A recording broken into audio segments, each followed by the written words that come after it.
Champions to start with, then John Bancroft, Robert Crawshaw, Tommy Johnston and Chris MacDonald formed an elite club of also-rans. Only B.Duncan and G.Cookson have survived. You see some extraordinary sights here in Blackpool. B.Duncan wasn't on fire yesterday until he needed to be. One bowl, one option, and that's why Duncan's the game's number one.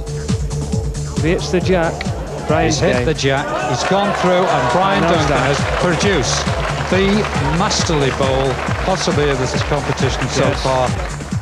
There's a Gary Glitter show in town, a tribute to the man of many comebacks. But even he was upstaged yesterday by the man mountain A.Cairns. From 2010 down, he became known as the Houdini of bowls. He's done it wrong. It's gone way, way out. Absolute dreadful bowl. And the young man from Rossendale, Andrew Cairns, has won this match. Wow, what about that? Yes, a very good afternoon to you. We had the lot yesterday, even Escapology, and you'll be able to see if Andy Cairns can make a sequel to The Great Escape a little later on, about 45 minutes or thereabouts, live against B.Duncan. But first, G.Cookson, and not really a match that Cookie was looking forward to, against K.Johnston. Now, forget the lady bowler tag. She can bowl, full stop. But the 94 champ is shedding it as we join Roy Armstrong and Brian Brett. G.Cookson, 13-11, but with a lot on his mind. Just exchanged a word there, didn't they? Well done, I think he said to him. But he said to me, "I'm going to be focused. I've got to have tunnel vision, Roy, when you play the ladies." Yeah, he would do that. He's a good lad to play. It's a good to play against. Yeah, he's complimentary when you play good bowls, and he's a hard man to beat, but he's okay. He's a good professional type player. And Karen took a long time to walk up the green there. I'm sure she was thinking what she was going to do, which is a good thing. And she's decided to come her thumb peg, straight peg, down to just below our commentary position, about 28 yards. He's just about a yard overplayed. I think when you suddenly change the land, that of course is always the danger, much as they do practice, and she was here a long time before the start to get practice and work out the strategy, the game plan. Second bowl here has to improve on the first, which is almost a yard through. Cookson, the grey disc, is lying at the moment. Again, just slightly overplayed. You're on, Glenn. Referee Mary Ashcroft indicates Glyn is on. One at the moment. Yeah. Chance of two. Yes. 2 to grey.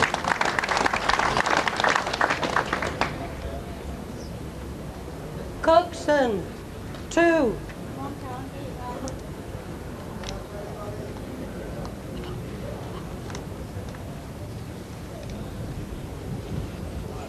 (15-11). Glyn able to cut across green to extend the game if you want, knowing full well that Karen can match in the corner. She won't be too troubled by the distance.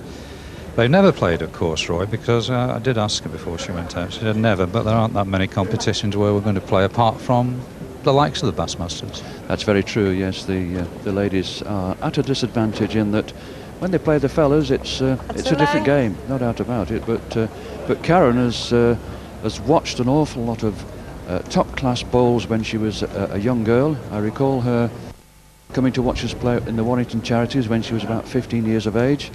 So she's been brought up playing bowls with the fellas. Well, she play against husband and Tom, of course, although they do play pairs. Glyn qualified for the Bass by winning on this green, by winning the Talbot Open, and then he also won the TPA tournament on here as well, so he's very much at home on the screen. He definitely is, yes, and of course he's one of those very fortunate players in the 1996 championship. He's already qualified for next year.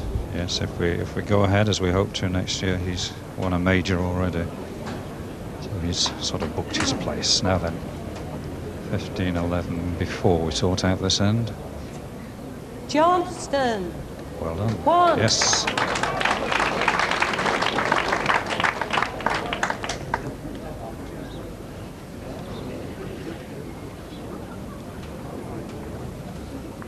(12-15) with the jack, K.Johnstone.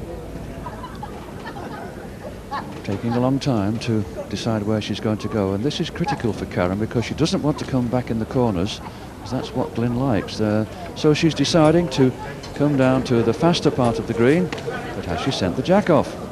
Every chance, Roy. It's a bit quick down there.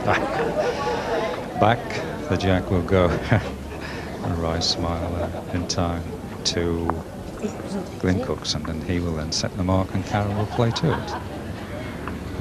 He's going to come back in the corners, Nero. He's going to come back to our position just at the commentary box here, and I feel sure he'll do that. This is Glyn's favourite mark up here, and he likes to play finger peg, and that's what he's doing. Finger peg coming about 43 yards into this south stand corner.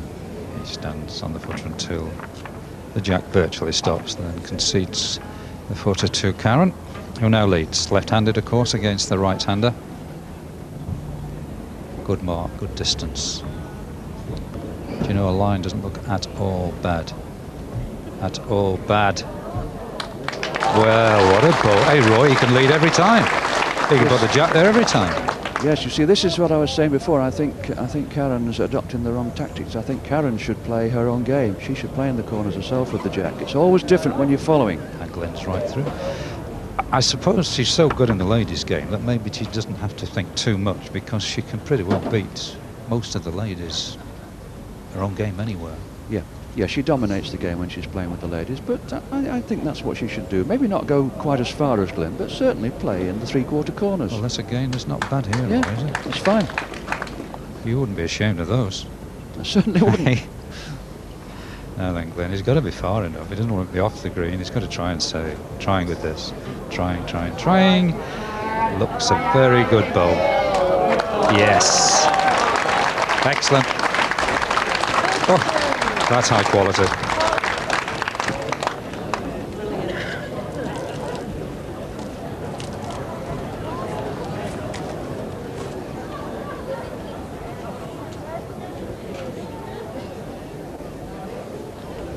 This is interesting now, Brian. It's Glyn that's changing the game. She's forced him out of the corners. Yeah, Glyn's deciding to he's had enough. Use his knowledge of the green. He's playing finger peg, playing round peg towards the marquee. It's all uphill to this position. We're into the 21st end, and it's Glyn Cookson who's been forced out of the corners. 2.5 foot short. But for the left-hander, Roy, it's a bit different, isn't it, this hand?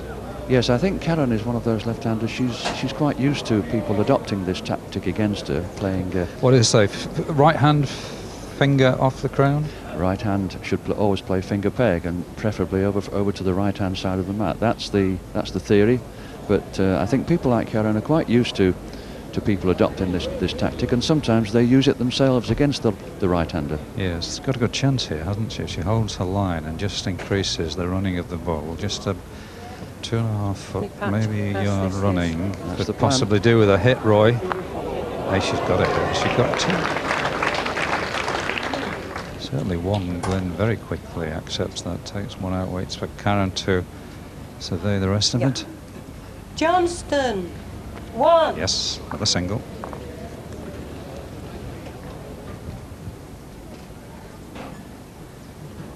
(13-16), and Karen Johnson got here by winning the Isle of Man Festival, Roy, and I think we were both there, weren't we, to see her beat Jane Tooby, who is an outstanding bowler. But in fairness, Karen was exceptional that day. She was merciless. The green was difficult to play on that particular occasion, but she actually that day played as well as the fellas, if not better. Very, very close. And I don't know, I think Jane Tooby is going to make it here sometime, because she is an exceptional bowler too. See, once again, she's led 5 feet off, coming down to the faster part of the green, and against people of Glyn's class, I'm afraid that's not near enough. Yes, he's going to cash in here. I think 2 or 3 ends. Well, she sent the jack off here, didn't she? And a couple of ends she's been caught overplaying the hand. And this is from the jack back to the footer. She waits anxiously because she thinks she's bowling. Oh, but it stopped. You just need to know it might just trickle through. Glyn's not waiting. He knows he's got to get as close as he can. He wants to just keep the line. The lie of the land in his mind. It will now kick up with the bias.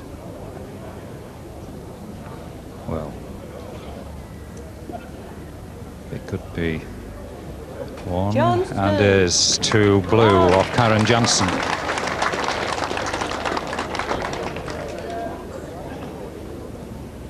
(14-16), Roy, and we think back to a few wins she's had against the men. Mike Holding, remember, 21-14 in '92, and of course Roger Morgan. That was a difficult one to win, even though they're both left-handers in this competition this year. Certainly was, because Roger is the left-hander of left-handers. He has the most difficult delivery to follow of anybody. And Karen's playing her thumb peg towards the marquee. This is a mark where the jack swings round a little bit, swings round about 1 yard and 6 inches. Now she's done the right thing. She's reached because it's uphill this way, but again she's just 1 yard off. I thought she might just have tried the diagonal, Roy, but maybe she wants to get at it the other way. I don't know. She plays well in the corners. Look at this. Look at ball. Well, she's just wondering about some weight. Maybe she thinks she can beat it. Got to play up to it. Yeah, she doesn't want to leave Glenn an opportunity to get two, so I think she'll just try and beat that nearest ball, but she's narrowed. Yes. So one against her. That would extend it to 17-14. What she doesn't want is this bowl to count a second from Glenn Cookson. Trying hard, needs a connection. Take a bit of the running out. Looks a good two to me.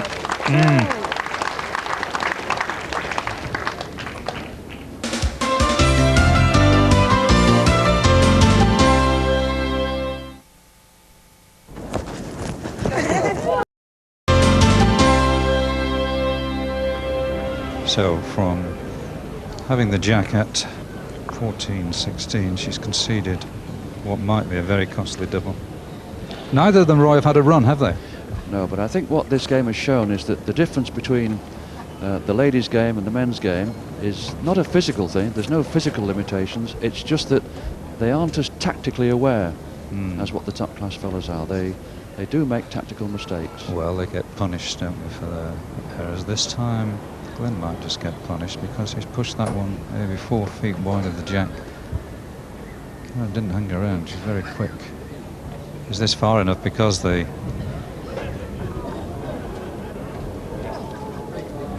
line looked pretty good, but just then pulled up.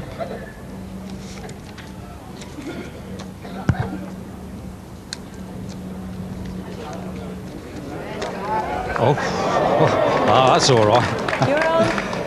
Oh dear. She's definitely on. Unlucky, but the bow was in the road. It was a good bow from Karen. It just dropped short and now gets that promotion and certainly counts, and maybe for a second.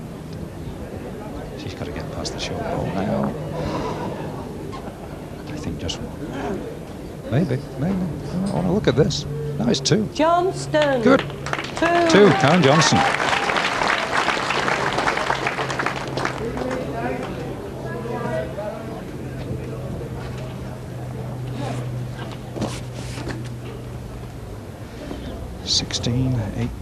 Glenn fighting hard to stay in this game, and it's agony there for wife Linda. That's Linda Cookson, wife of Glenn, who's struggling a little bit out there on the green. Daughter Laura there as well.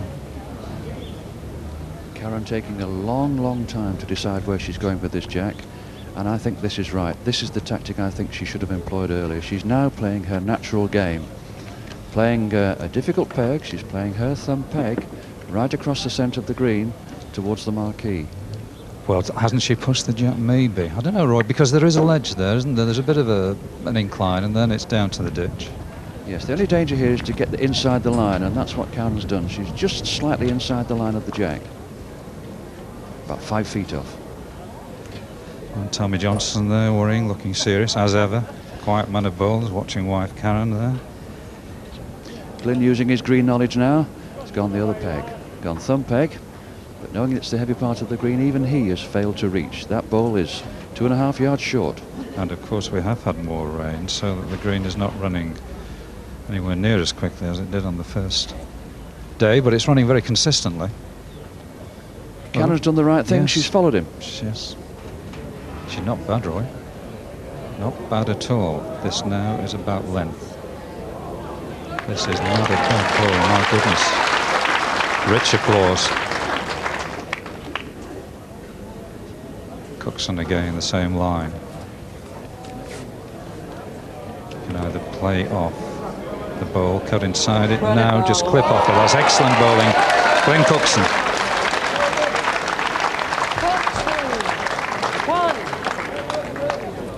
Well, Roy, that was a brave shot, wasn't it? He had to do it because he was facing a situation where it had been 18 all. Yeah. Just touches Karen's bowl, comes in off, comes to the jack. It would have won without that. Brilliant ball by Glynn. Means he's on 19, well, going for game. He's now a double away from game, into the 26th, and now 43 minutes doesn't seem anywhere near that because it has been high quality play, fine bowls. Change this suddenly, Roy. He's not gone full corners. No, he hasn't got as far. Finger peg, very, very straight up here. But it pulls, doesn't it? It's yes, pull he's away just now. inside the line. Not so bad for length, but he's not in. I'm sure Karen will beat that.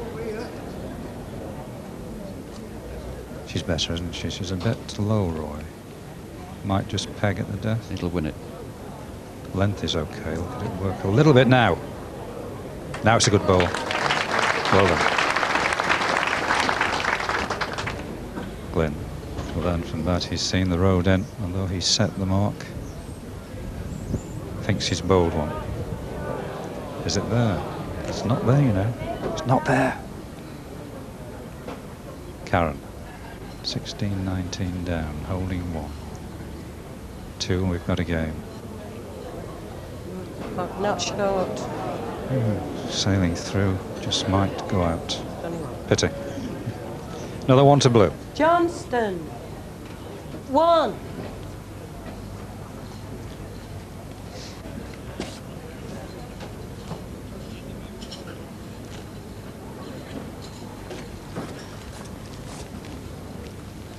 .26 ends of top-class bowling, almost 45 minutes. And it's Karen Johnson, big ladies' hope. 17 against former champion Glenn Cookson, 19. Wondering where to play, Roy. Where we're going? Corners? Looking around again, taking her time. And she's decided to go right across the crown of the green. This time she's using her hand. She's playing her finger peg towards the players' pavilion. This mark is uphill with a downhill finish. It's a good mark, isn't it, this? It's not an easy mark. She leads well here. She's now asking the bowl to work with the bias. Not quite right, but not bad. Still got to be beaten. He's a much tighter line, I think, Roy. Yes, he's played inside the line here, Glenn. I don't know whether he knows something. He must know their screen by now. Will it make the distance? Will it go the distance? She's just waiting for Mary Ashcroft, the referee, to indicate whether she thinks against her. It's Cookson. 1. Yes, it is against her. Just come dry.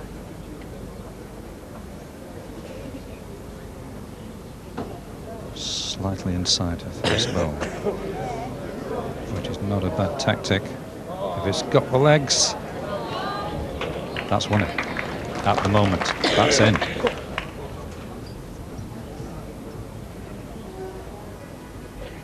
Glenn, same bowl, but with a little more running is required now. Or clip his own and sort it out.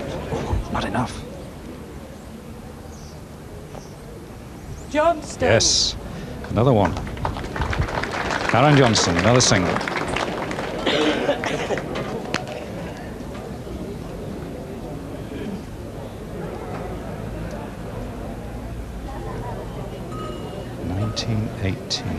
Against her. What a game. Tommy Johnson knows why Karen is playing out there. My goodness. I wonder if he's back to her. Royce is having a long thing. She's got to go corners, hasn't she? I've never seen a lady take as long to deliver a jack, but I like that. I think that's a very good thing. She's holding Lynn back, making him wait, yes. And she's playing what normally would be the right-hander's finger peg, possibly what people would think is against the left-hander.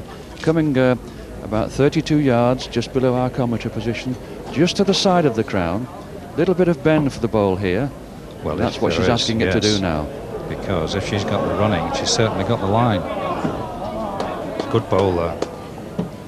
bowled probably 2-3 at most loose ends throughout the game. We're into the 28th end, and Glenn Cookson knows, and he feared he would have quite a game on his hands. He knows it now. This is a good bowl.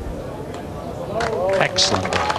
Cookson's reply. Difficult to beat, Roy. Oh yes, and it had to be a good bowl because Karen's only a yard off, and I think what she must do here, she must just try and beat her own bowl, try to stop Glyn getting two and getting game. Yes, that's right. She needs something very close. Her first bowl, not bad. 2 foot short. She really needs to make sure this one gets close to the jack to avoid Cookson being able to get up with his next bowl. That's all right. That'll do. Well, it saves one. He's still on now with one. And the former champion, Glenn Cookson, needing to couple up with this bowl. We've not had that many couples. This one now dropping down, wants to edge through and past. He may just have done it, you know. We might just be having a handshake any moment now. We have, but what a cracking game. She's done the ladies' game a power of good with that sort of performance. Rich applause around this green for the leading lady in ladies' bowls, but I'm afraid the result is Karen Johnston 18, the former champion Glenn Cookson 21. Piece of cook playing these ladies, isn't it? I tell you, she was tremendous. She played tremendous. Were you saying if you knew she was going to play as well as that, you wouldn't have slept last night? I don't think I would. I don't think I would as much as... It's a fair comment, isn't it, though, Glenn? I mean, you call them lady bowlers. I mean, Karen, she can just bowl full stop. I mean, the lady's a champ. That's right. She's just a good bowler. It doesn't matter what sex she is, male or female. She's just a good bowler.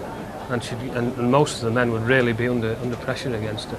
So big relief that you're through. Oh, sweating. And we'll see you live later on, of course, against P.Strutt, won't we? Great. OK. Now, what about the game we've got coming up after the news? Live, A. Cairns, the great escapologist, against B.Duncan, the greatest. That's intriguing, isn't it? Because Brian will just be sensing it now. He's only 1 day off the final.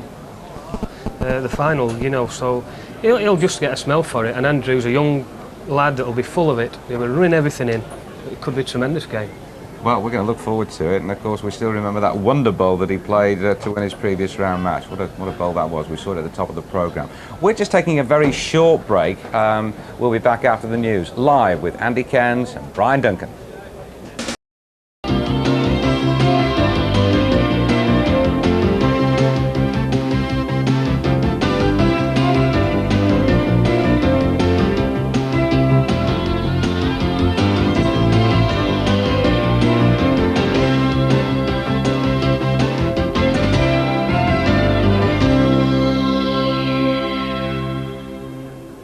Welcome back to the Bassmasters. Very shortly we'll have A. Cairns against B.Duncan, but we thought with it being Saturday and all that, we'd add a little bit of glamour to the tournament, and boy, we've got that in abundance in the shape of Faith Brown. Oh God, hi there, baby.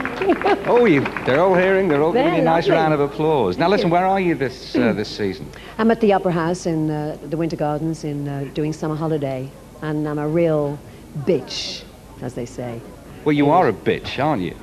Thank you very much, Elton. You're not supposed In to. Brookside. Oh, in Brookside, yes. Yes. I'm playing both bitches, both in the Opera House and also here in Brookside, yeah. Well, you're well suited because you're a Gemini, so you have to be a split personality, aren't you?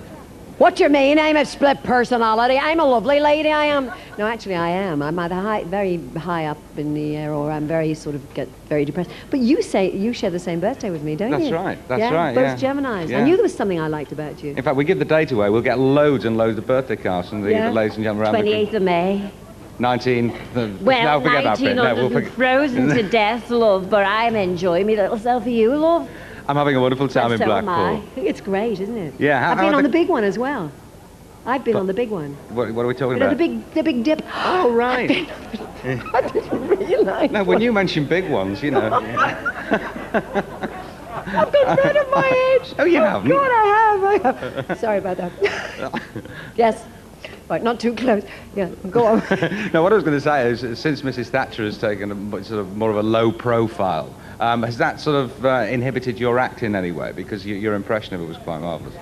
Oh, Oh, thank you so much, but I've got a sore throat at the moment. No, it hasn't, because I do Margaret Thatcher sort of doing sort of Tina Turner and Marilyn Monroe and Mae West. I do her sort of doing all the impressions, which is fabulous, which is really enjoyable. Yeah. Listen, I know you have got the flu, or you've not been well, so we really do appreciate you popping down and saying hello to us. It's been marvellous. It's a pleasure, but you've got to watch Brookside. It's really going to be very, very exciting. I'm so excited about being in Brookside, as I am with Summer Holiday. You've got to come to Summer Holiday. It's breaking all box office records. It's fantastic.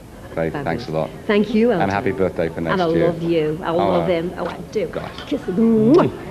Oh, right, we've had a great impressionist, Faith Brown. Enjoyed it very much indeed. Of course, yesterday we had an impressionist as well, Andy Cairns. His impression was of Houdini. Pure theatre. That's certainly how day 2 of the Bassmasters could have been described, with drama at every turn. So could those defying the odds at the Rakes Hall learn anything from those defying pain at the Tower Circus? From walking on glass while carrying a passenger on your shoulders, to breathing fire. Surely Andy Comeback King Cairns, 20 points to 10 down and still a winner. He'd have nothing to fear when the heat's on. Oh, it doesn't compare at all, does it? That fire is something special. That beats bowling, doesn't it, really, that? Unbelievable. What about that trick where you're pushing against his throat? I don't know how he does it. I'm pushing as hard as I can and he's pushing me back. It's unbelievable. Andy's bowling trick, of course, is usually the strike. He may need every trick in the book against B.Duncan. One question about your striking, Andy. It has been one of your most devastating weapons. How important is it to you? It's very important. I mean, there's times when you know, just a single down, if you can whip that out, you count the end and you get the jack and you go from strength to strength. But if you start missing, it's a nightmare. So is this your year? I've got a fancy for myself, yeah. Have a chance. The towering Andy Cairns, around about 18 stone, heaviest man in the tournament, also the youngest. And there's that remarkable statistic in the first round, beating Bob Crawshaw 21-20 after being 10 chalks behind. B.Duncan, well, that speaks for itself, doesn't it? Matches won 26, 10 defeats, but the most important statistic of the lot, best performance, champion, 84, 90, 92 and 93. Absolutely incredible.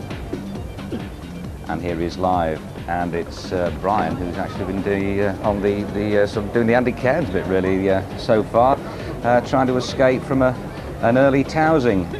Andy roared into the lead, but then Brian came back, as he does. Very rarely gets beaten heavily, Brian, although he does hold the record of being on the receiving end of the biggest ever defeat in the Bassmasters. That was against Andy Buckley, 21-3 is the score. Right, seems he's just levelled it, so it's now 6-6. It's really finely poised, isn't it? The commentators, with confirmation there of the score, Robert Crawshaw and Hugh Johns. Morning, Hugh, or should I say good afternoon? Good afternoon, Elton. Indeed, rather dullish day, a lot of cloud here at Blackpool, but though the wind is cold, there's a fair bit of warmth around this green as the spectators settling down to watch a fascinating game of bowls.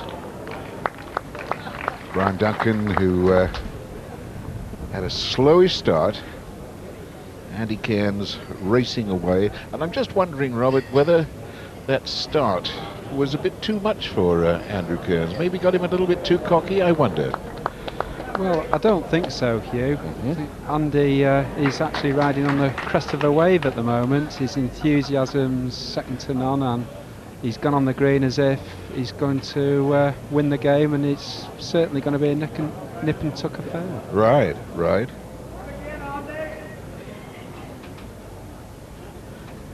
He's slowing himself down at the moment, both in his movement and thinking.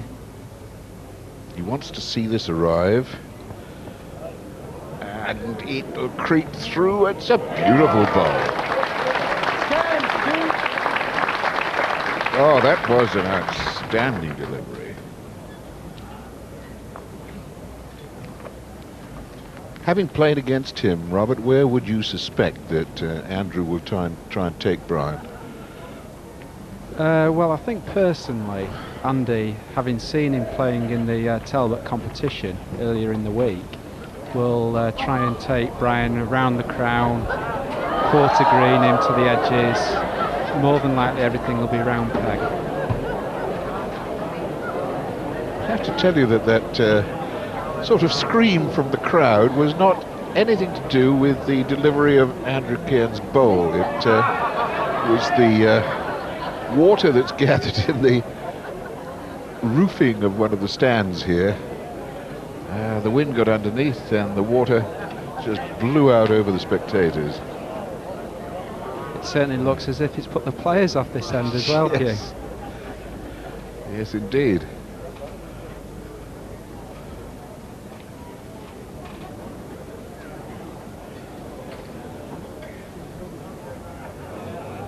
Duncan, well, that's the winning bowl. One good bowl out of 4 there from those two. And I think they were a little bit disturbed by the crowd. Yes, this was the area of the canvas roof. They're still mopping up after the water poured out of the roof down on top of them.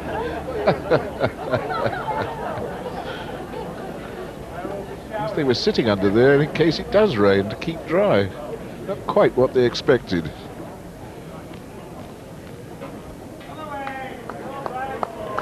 That's the way to lead. So you've got the block. The master craftsman, Brian Duncan. Hey, that's a fair ball. Unlucky, Andrew. Very, very unlucky.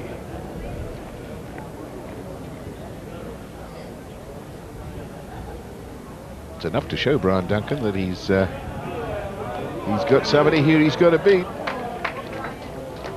He's counting 2. He's counting 2. Andrew's so delicately close with his first, and his second, if it'll stop, it's gone out. Duncan, 2. That was a very unlucky ball, that. That was rough luck on Andrew then, Robert, wasn't it?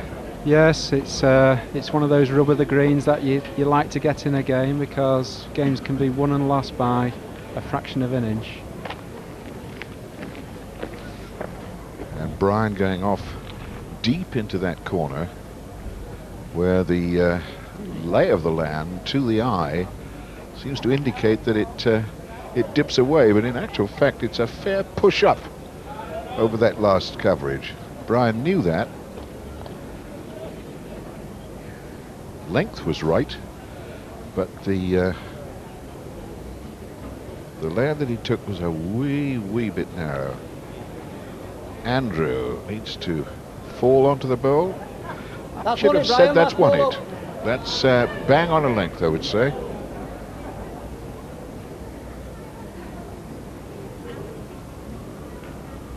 This very much a mark that Brian will want to win.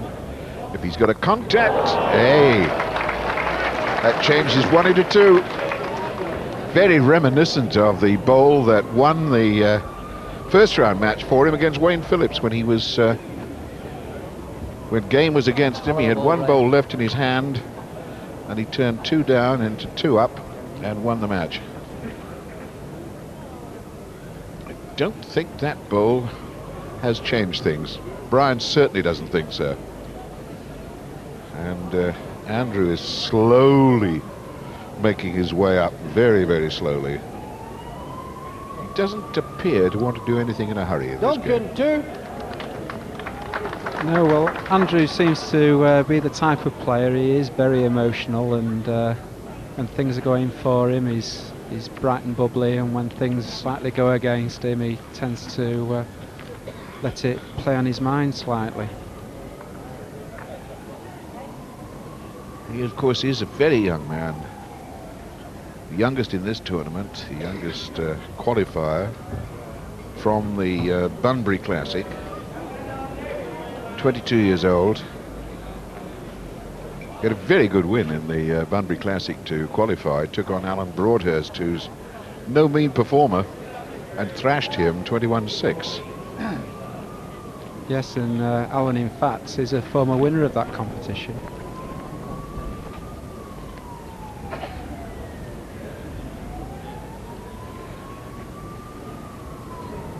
Quite sure that this diagonal is the mark that Brian will want to play as much as he can. He's put 2 bad bowls up there. Well, bad bowls in terms of the quality that Brian Duncan has been showing on Crown Green games for, oh gosh, so many years. 40 years, in fact. He's 52 now, and he started at the age of 12. Yes, well, I believe these two played each other earlier in the season at Kirkham in a competition there, and Andy in fact scored the first 3, and Brian managed to get him into the corners and scored the next 17, so obviously we know what Brian's ploy will be this afternoon.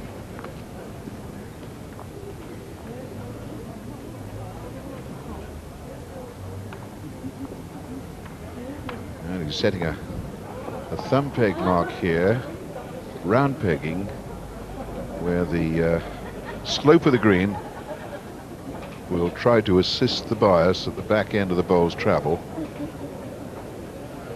But there's a little bit of an uphill area.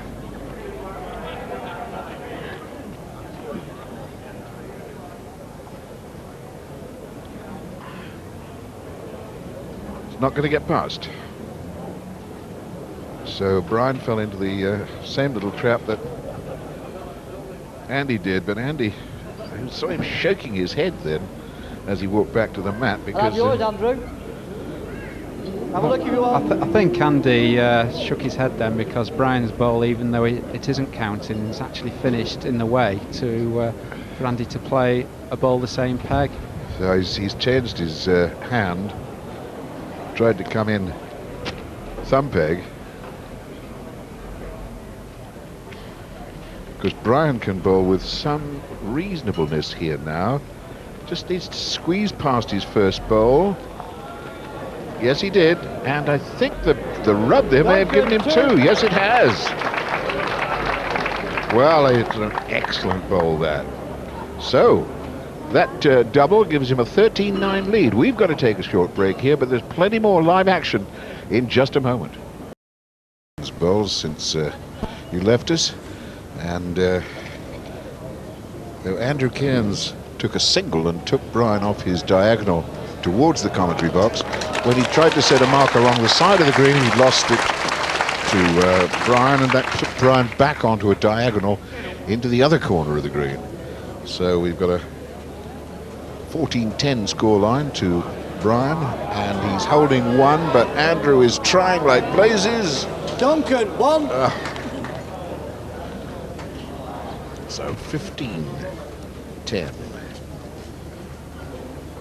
Brian Duncan's lead. That was unfortunate for Andrew, losing the block going along the side of the green, Robert, because it let Brian straight back in on another diagonal, didn't it? Yes, it did. Andrew was playing a round peg mark on the edge of the green, and unfortunately he did the cardinal sin of not doubling up with his bowls, and he left Brian a strike to take Andrew's bowl off. It was a very good strike.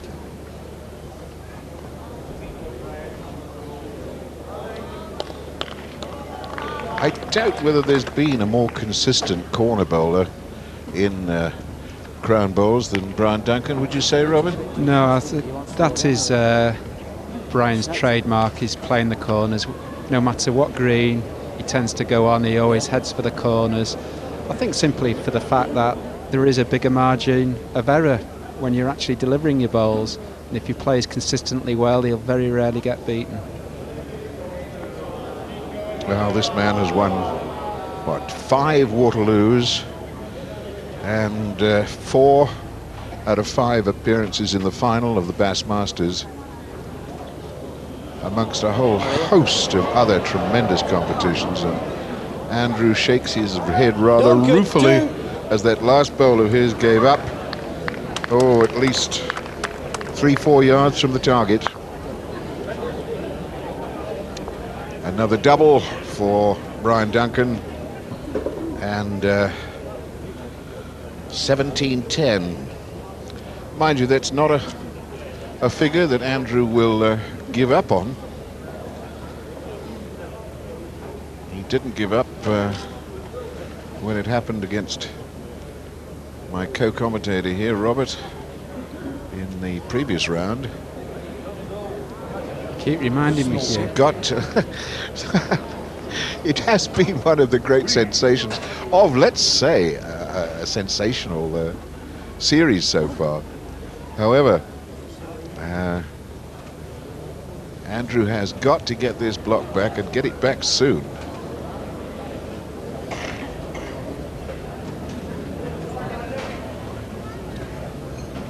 I think Brian's shown a great deal of determination though this week, and I think he's really up to doing his utmost best. Everybody regards this green as being not one of Brian's best, and I think he's definitely going to show everybody that he is capable of winning this competition here. But the funny thing about Brian, he's been in every tournament, every one of the Bassmasters from the very outset, and curiously enough, he either goes out in the first round or he goes on and wins it. One or the other. Duncan won. He's jumped the first hurdle successfully, though he had a bit of a close shave, a narrow squeak when he's through the first hurdle. So who knows? He might just make it all the way to the end again.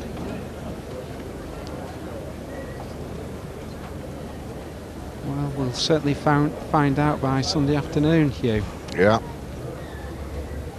Well, the way things are going now, it's going to take an enormous piece of skill and dedication for the comeback kid to make it back from 10. He's done it once, but can he do it twice? Got a chance with this one.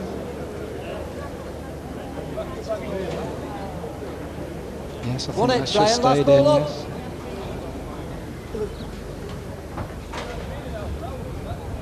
He certainly needs to win an end and stop Brian capitalising on the corners. Well, I think he's left that short. Yeah, he got in this end. Will he double up? Good time to get two, to go with the block and set a mark that Brian doesn't like. He's got two. Cairns, two.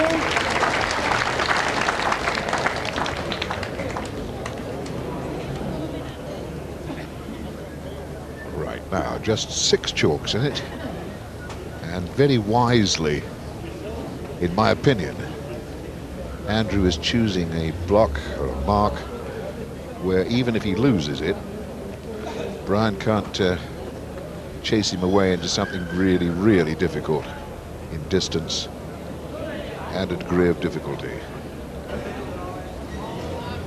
Needs to lead better than that.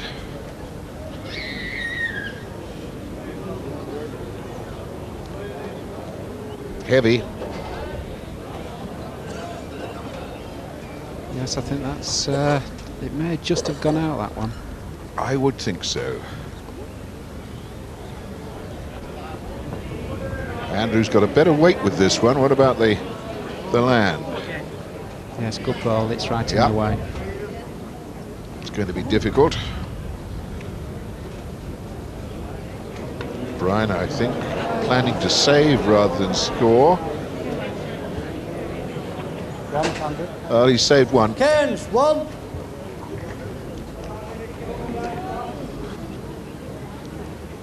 Now then.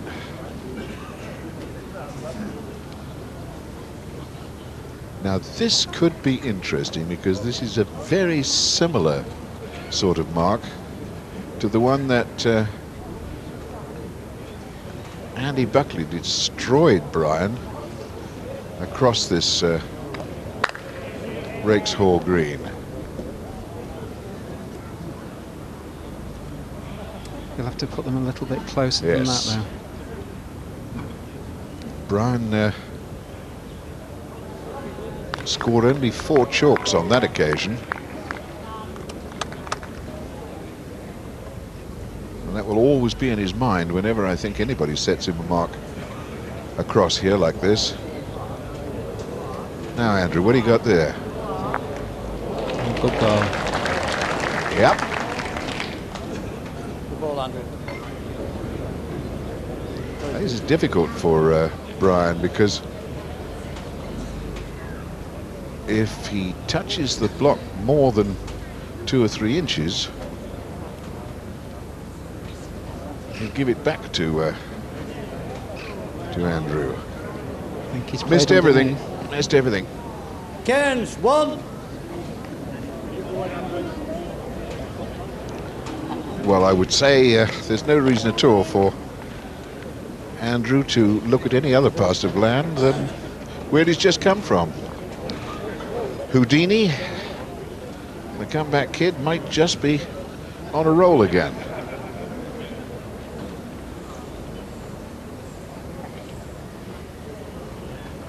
I don't know whether you actually know, Hugh, but I believe on recent university research into British sport, they've said that 20% is talent and practice and 80% is mental toughness.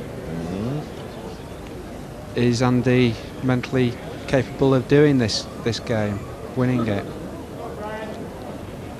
I think Bowles personally is mental attitude in winning games. Well, he's certainly a thinking player, but he hasn't thought this one through. No, he shakes his head and he knows it. University graduate is Andrew, and I think his university teaching will show him that 1 and 1 makes 2, and the comeback is in dire danger. But then again, it's never over until the fat lady sings. And while Brian still needs 1, Andrew still has a chance.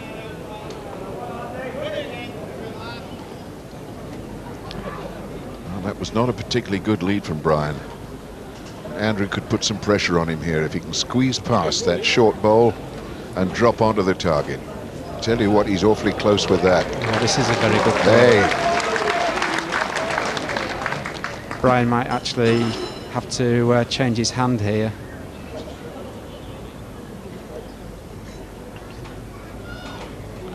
Long contemplation. Yes, he has.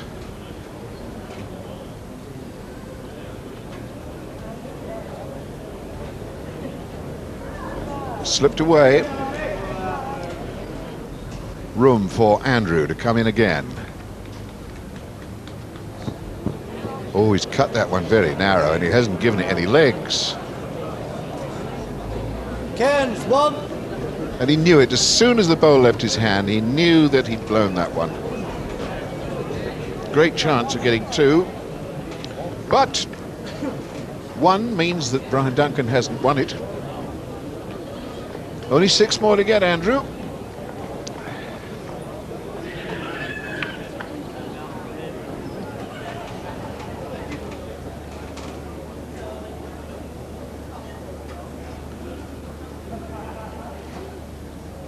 Wants a really good lead. It's going to be a very adjacent, about 2.5 feet through. Only a small reduction in weight required.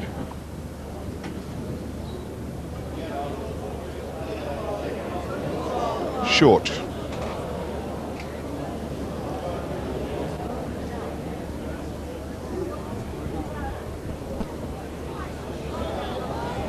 Well, it's far enough. Will it get past Brian's ball? Want a bit more, a little bit more. Just. Still plenty of room for the great man to deliver a winning bowl here, though. A match-winning bowl. Oh, I think he's left it, Hugh. It is short. It is short. Might have 2, I wonder. Andrew contemplates. Take one out, Brian. Right, Brian. Definitely take 1 out. Yes, takes 2 out. Brian, the first to accept that he dropped 2 there. He's rocking there. So, Andrew Cairns, 22 years old, is still alive and well, and in with a shout of reaching the quarterfinals of this year's Bassmasters. Needs to be closer than that with a lead. It's all right for length. I think Brian's took this one outside. Yes, you did right, Robert.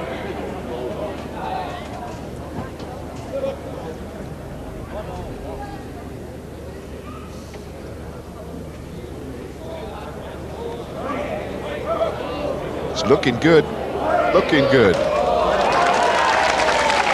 Yes, I think Oh, he puffs out his cheeks and says, I did like that one. But Brian's still with a shout of winning it with 1 bowl. Where's it going? Where's it going? Where's it going? It's won it. Oh, yes.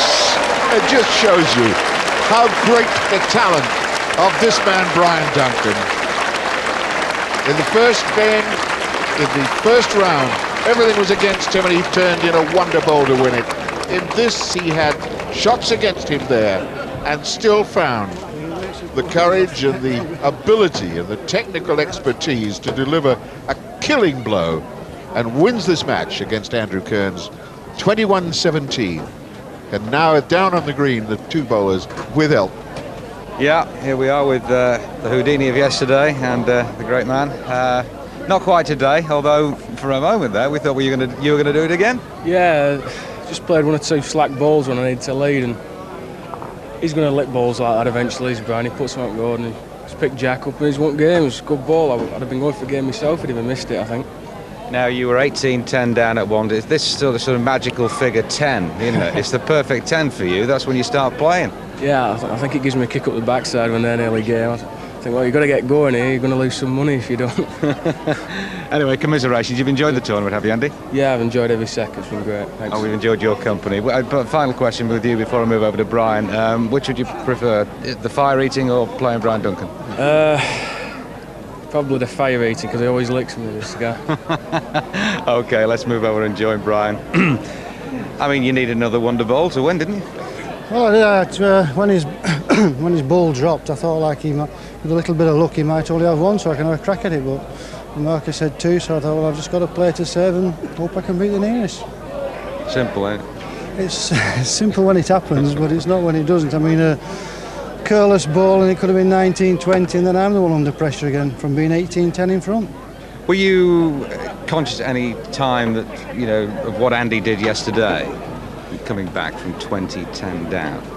Well, I'm certainly conscious, because obviously once you've done that, even though like I've gone 18-10 in front, he's come back from 20-10 down, so he's going to think, well, it doesn't matter, I've still got a chance, and it certainly does instill confidence in you, even though you're 7 or 8 behind. But, I mean, does it, from your point of view, it worries you? I mean, you think, here's a guy who is capable of doing this. I mean, he's got the guts. Well, that's right. It doesn't worry me, really. I mean, I'd rather be 18-10 in front than 18-10 behind any time. But I think the game is 21 up, and it's like Bill always said to me once, the more you're in front, the harder you've got to try, and that's the typical of the game. Of course, you're used to living with this, I don't know what you call it, mantle of being the number 1. I know you don't like it, but the young guns, they want to be... Did you get a bit fed up of this sort of extra determination they put in when they play you? Well, I think you've just got to live with it, really, and just hope that you can lift yourself as well. I mean, obviously coming here, I mean, you don't need any lifting, really. We all want to win, and that's it. And you just got to keep going and just keep them down if you can. I think you've got a few years in you yet, don't you? Despite what one or two might think. Despite what 1 or 2 might think, I've got 1 or 2 years left in me. We won't go into that, will we? Not really, no. OK, Brian, well done. Thanks a lot. Cheers. Right, we're going to take a break now. After that, we're going to be back with a match between L.Pritchatt and K.Armitage. Can another of the ladies really impress here at the Racehall Hotel? Join us again. G.Cookson really gave Cookie quite a fight and a fright. Now we're going to see another one. L.Pritchatt against C.Armitage. Now Lynn is actually leading in this one, 15-14, and the commentators are Roy Armson and Hugh Johns.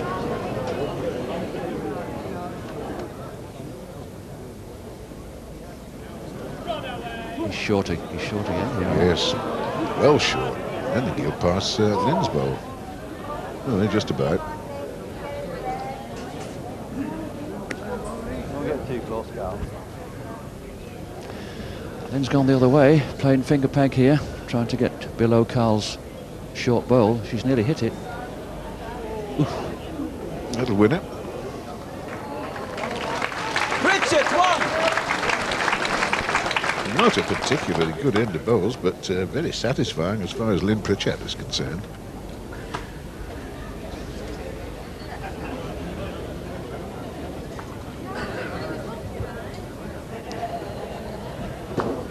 Lynn will have in her mind that one man has been knocked out of the tournament by a lady, K.Johnstone, taking out Roger Morgan.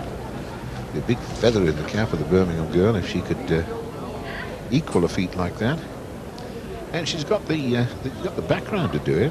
Talbot winner twice. Last year champion of champions at the Waterloo. And that was quite a game, I understand. I didn't see it myself, but she was 5-14 down to Jane Jones in the champion of champions of the Waterloo, and she won it 21-16. And that must have been a tremendous fight back. Won the Manx Tourist Ladies, the Spotono Classic, the Ladies Open at Didsbury. She's had a very good 1995.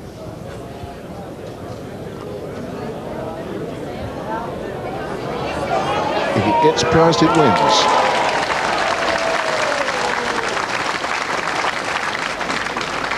I think Carl would like to strike at that bowl. His only worry is his own bowl's almost in the way. He could very easily knock his own bowl out. Well, he's certainly going to reach the ditch. Pritchatt won! 17-14, L.Pritchatt in the driving seat. And there'll be one or two bowlers around the country who know what Carl is going through. Starting off with Frank Rathall, who was the first man to get beaten by a lady in the Bassmasters. Jane Jones took him out in 91. In that same season, Maureen Bresnan took out Felkarouche, and she also took out Chris MacDonald. She's the most successful man destroyer in the Bassmasters. Andy Sykes has been knocked out in the Bass. That was 93, along with Glenn Dixon, Kerry Morris in 94, and of course Ken Armitage, Carl's father, last year. Lynn's shortened the game down considerably now, Hugh. She's playing about 26 yards, finger peg, round peg. And Carl has failed to beat Lynn's short bowl. She's got a good second, and all those bowls are in the way now. You'll have to play wide and hope to miss them. Yes, it'll be a tremendous bowl to get a winner here. It's missed everything. And probably saved one. Yes, it saved one.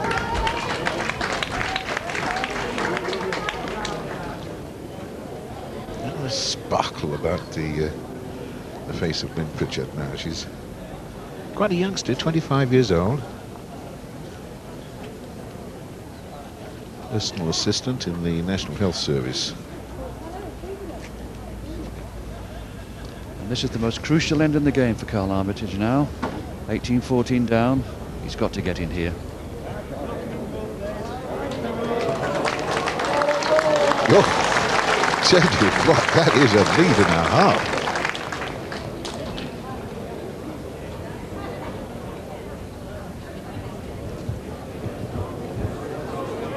It's trying. Oh, I say it's trying. Yes, well bowled. Well done, Carol. He's dead level and you're a foot short. Just got to try and play a foot over here, Hugh. She can just remove that ball. She can still count 2. Line's too tight. Yeah.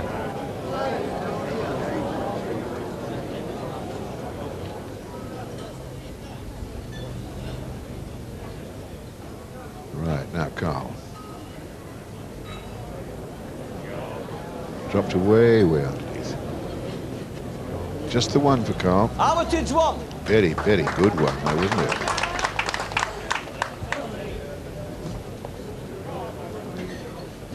Got to hang on to that block now. One thing I do know about Carl is that he is a tremendous fighter. In our last county game for Cheshire away in Wolverhampton, Carl was actually losing the game 29. And he got a lot of singles and finished up winning the game 21-20. So he's got to find some of that resilience here.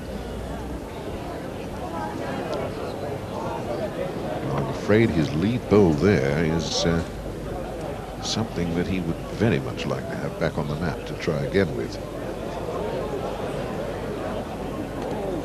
And Lynn has followed the same sort of path.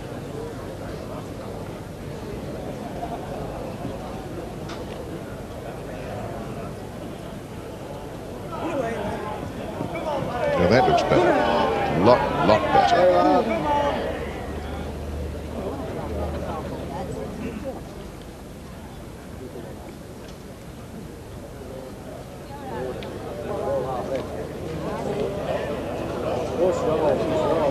No, I'm afraid not. Not enough weight. 1, 2. Armitage, one. Armitage. Gap closes to 2.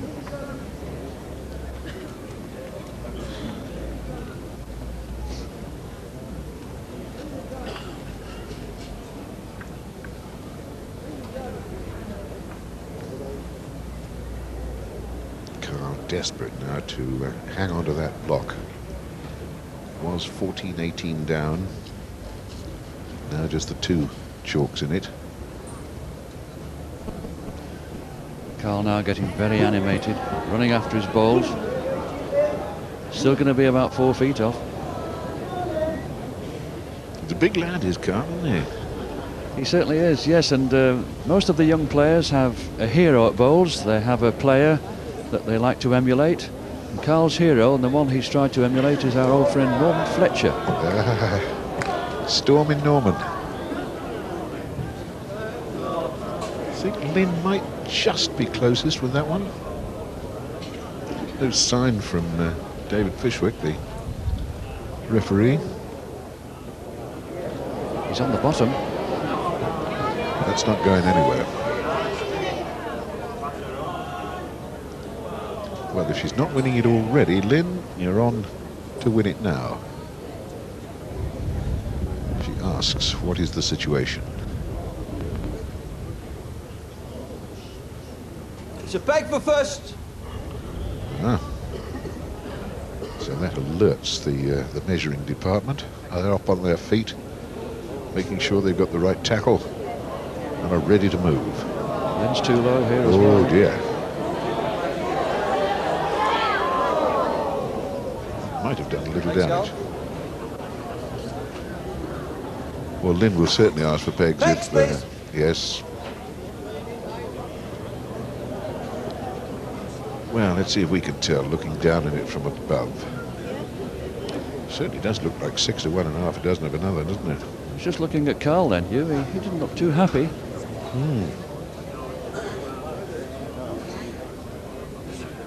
And that is a worried man.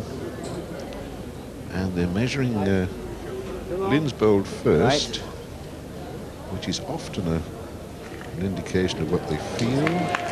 It is. It's Lynn's. Yes. Well, look at that.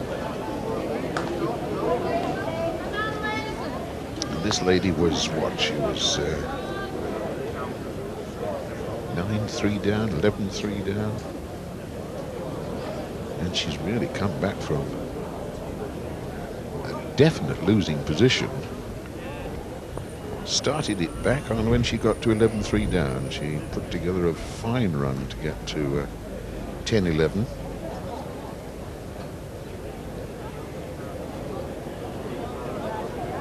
Now she is here with a great chance of winning it on this end if she can pick up a 2. And Carl will know that. Now knows what his father Ken was going through last year. Hey, what a good ball, Carl.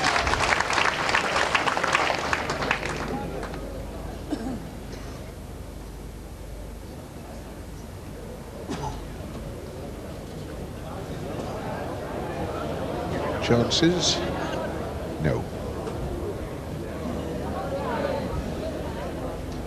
Chance of a double here for Carl.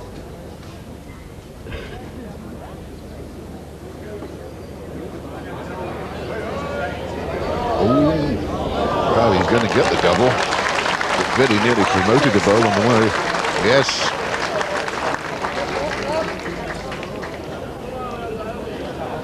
Well, it's boiling up to a fascinating last furlong then.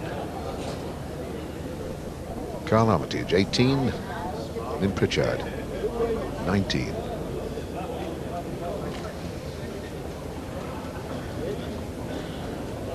And just a little difference in the bowls, Hugh.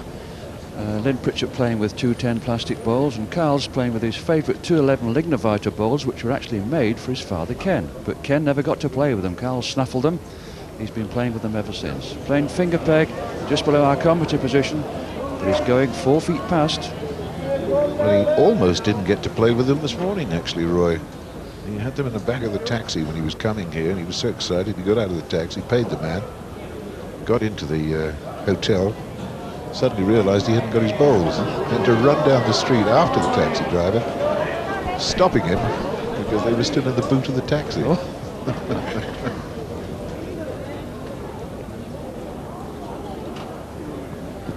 Oh, God, you've got to be closer than that, surely.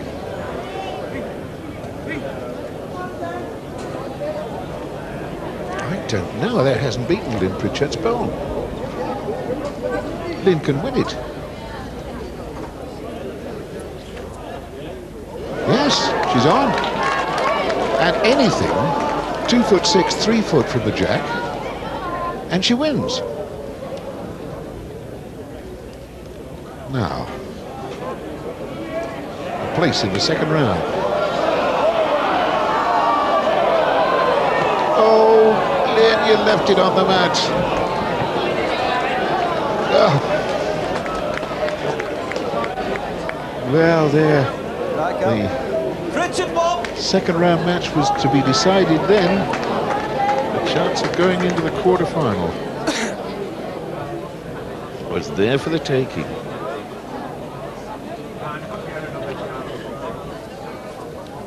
Carl should regard that as another life. And L.Pritchatt now playing round peg, playing thumb peg over the side of the crown, playing about 29 yards here. It's important here not to get narrow to the line of the jack. I wonder what effect that will have on her, knowing that she had the easiest chance in the world to go through to the quarterfinals, where the loser gets £500, but it was the honour and the glory of reaching that stage that would have been uppermost in Lynn's mind.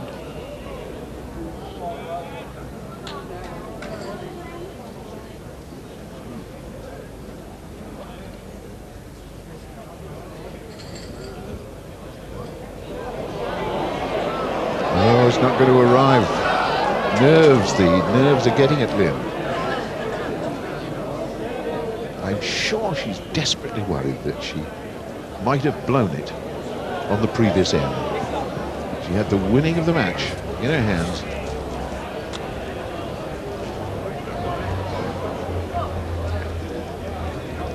Armitage ball. So Carl, given that life on the previous end,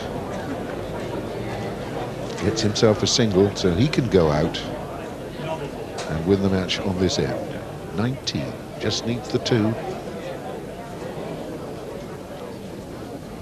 In a both suffering a bit with nerves now, Hugh. That was a very nervous last bowl of K.Armitage, and he's got the jack perilously close to the edge, just less than a yard. It's important not to pass it, playing thumb peg and not to get too low.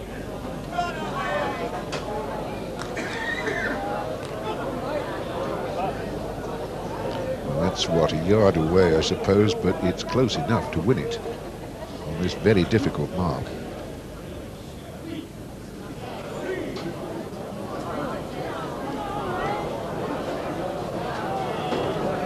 Drops away underneath.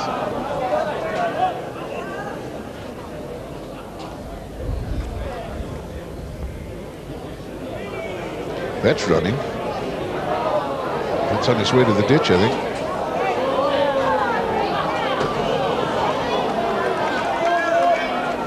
Now, Lynn, can you find the Wonder Bowl?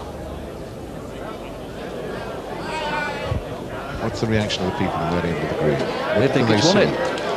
They're cheering it. They like it. It is the winner. Yes. Lynn Pritchatt held her nerve. Held on to her advantage. She blew it 2 ends ago. But Mum and Dad are leading the cheers for the girl from Birmingham, Lynn Pritchatt, who scores a tremendous victory against a man bowler here in K.Armitage, takes him out 21-19. Well, there we go, the second round so far. Stan Frith not with us in the quarterfinals. Dave McDermott's through. P.Strutt, G.Cookson, they play this afternoon. You'll see it live. Lynn Pritchatt, of course, who I'll be talking to in a moment.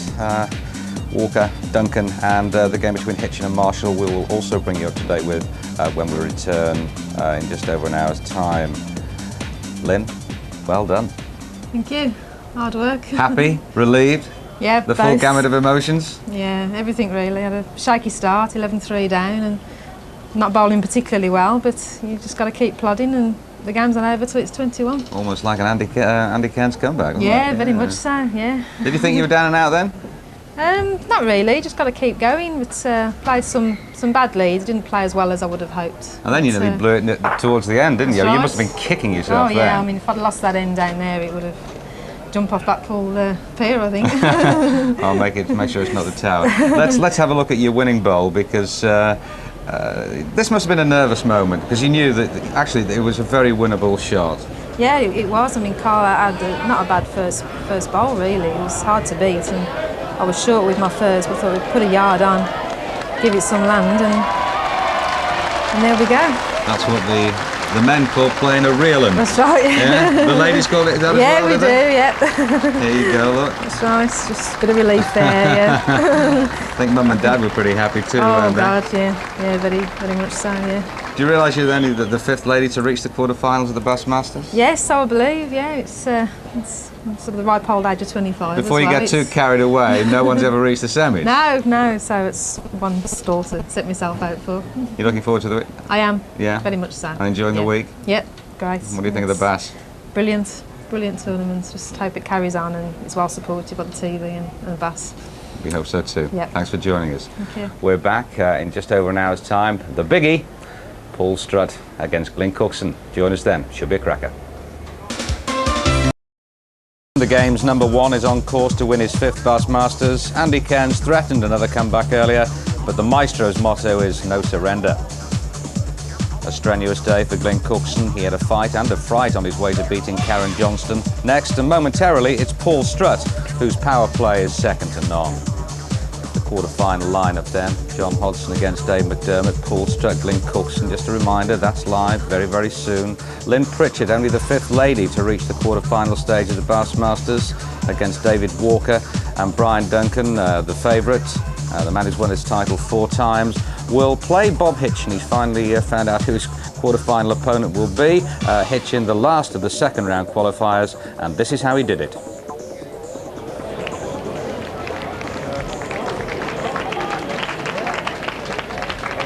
In the game, it's all against him at the moment.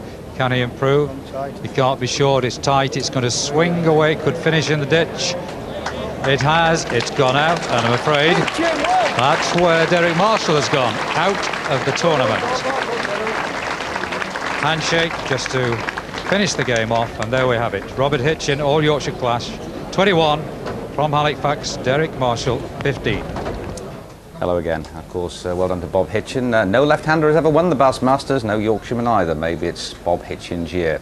A little bit cooler this afternoon, by the way. It has rained, so the green is not as fast as it was, and it's a wee bit bumpy. Anyway, the big match, Cookson against Strutt. Let's have a little look at Glenn Cookson's record thus far. The first round, Joyce Foxcroft 21-9. That was pretty comfortable. K.Johnston 21-18. It certainly wasn't comfortable. In fact, Cookie said had he known Karen would play so well, he wouldn't have slept last night. P.Strutt, first round, Gavin Parker 21-19. In the second, Kevin Boone 21-11. But that's just part of the story. It was nearly a whitewash, the first ever whitewash. 18-0 at one point before Kevin Boone scored his first chalk. Paul was in absolutely irresistible form at that particular stage, and here he is at the moment. And if we look at the scoreboard, I think you'll find that he started in very, very similar fashion. 7-0 against the champion from 2 years ago, Glenn Cookson. So there we go, there's our aerial shot. Can Glenn Cookson do an Andy Cairns? Well, he's going to need a bit of a Houdini touch to get out of this one. P.Strutt right back in the groove as he was early in his game yesterday, Hugh. Well, indeed he is, Elton. That's absolutely true. I think, though Glenn Cookson's played in plenty of handicap games, you cannot give a player of P.Strutt's ability a start of, well, 7 chalks, as it turns out. I think Cookie might just have pinched one here, but yes, he has. At long last, Glenn Cookson is on the board. But, oh my goodness me, that's 6 straight ends P.Strutt scored. And Glenn Cookson, I think it's unfair to say that he's up with the big boys now, having beaten 2 ladies in the tournament so far. You couldn't say that against a former champion. Remember, he beat Andrew Buckley year before last in the final.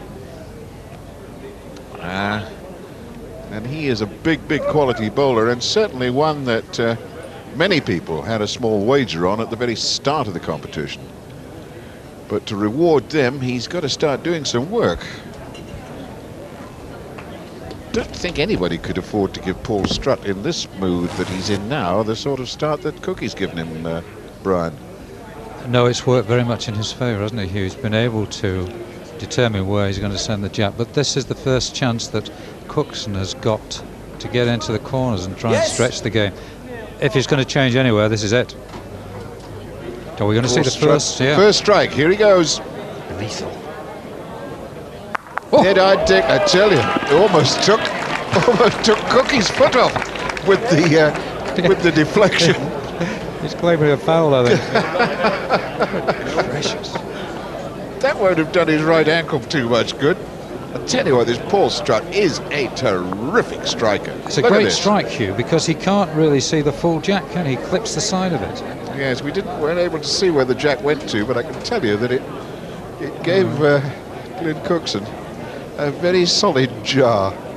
So nothing scored on that end. It counts as a dead end, in effect. So we were on the 8th end, and we're still on the 8th end. And we got 8 chalks on the board, and 7 of them belong to P.Strutt. But the only consolation, Hugh, is that Glenn can still set the mark and can get into this big diagonal corner and hopefully put it there again. But I mean, if he puts it there again, who's to say it's going to stay there? Strutt on a very, very good road. If he can squeeze past, yes, he has. That's won it. So Glenn again with work to do. Trots around after it. The road's good, running's not enough. I think Paul would be very wise to stay away from that. Find another way in here, but he's gone for it. He has gone for it. Brave lad, but at 7-1 maybe you can afford to.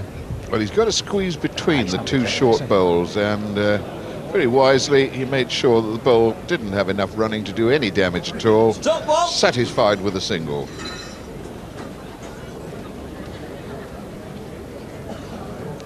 (8-1). Of course, he had that incredible game with Kevin Boone in the second round, and he raced away to a massive lead. I think it was something like 17 or 18 nothing, and got to 20 against 1 when Kevin Boone suddenly started putting some shots together and looked as though he might get a recovery. Got up as far as 11, I think it was, before P.Strutt found the winning bowl. Yes, it coincided, didn't it, with the start of the thunderstorm, which swept across the green, and I think it did slow it for a while. I remember Kevin going off and getting a cloth just to dry the bowls, and he was disgusted with himself, and he came back and he really did play the second half. Oh, that's a very wayward bowl from Cookson. Really, very wayward. Cookson 2! And yet he still managed to get 2. Well, well.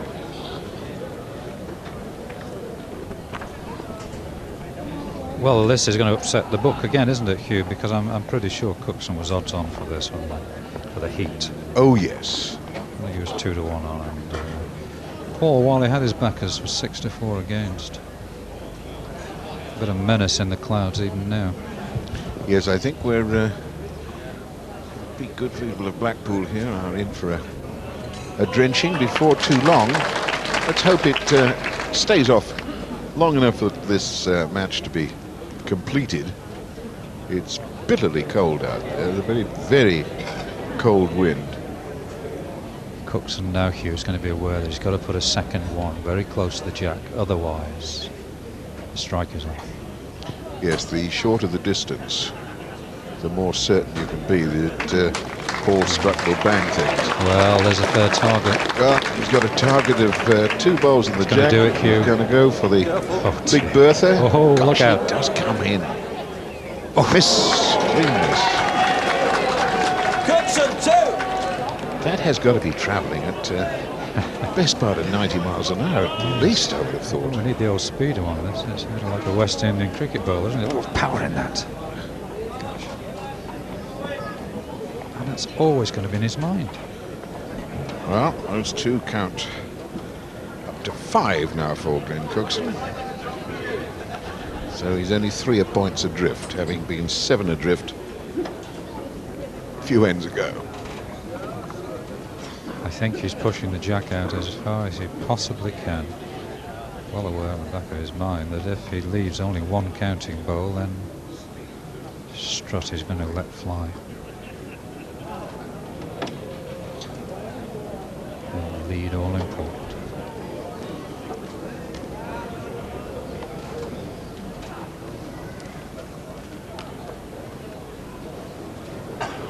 Just missed the line, I think, Paul.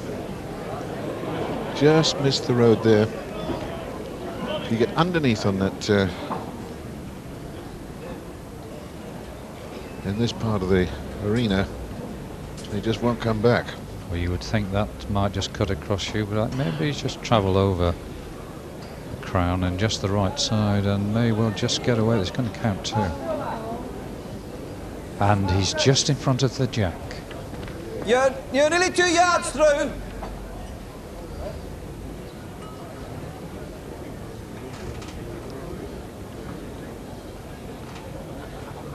He's cut the line a bit, but I think he's under again. It's got to be far in a few, hasn't it? Got the running? No. No, he's just given up. That's 2, I think. Cookson 2! Echoed by David P.Strutt, the referee. That's 3 2s on the trot. So, Cookie is beginning to cook on the front burner. 6 shots in 3 ends.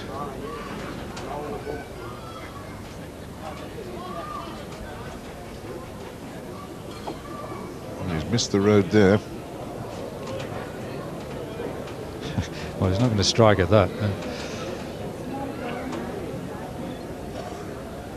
That's a much tighter line. And that's coming down really tidy. Very adjacent.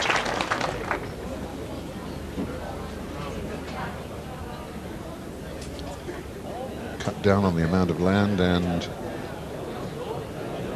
a little too heavy for the buyers to work for him. Big chances of P.Strutt taking charge of the block again with a couple in the bank. Yes, indeed, there's two coming in here.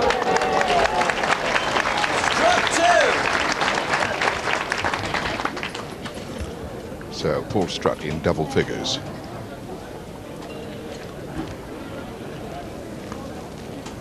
Well, 5 doubles already in a score of 10-7, only into the 13th end.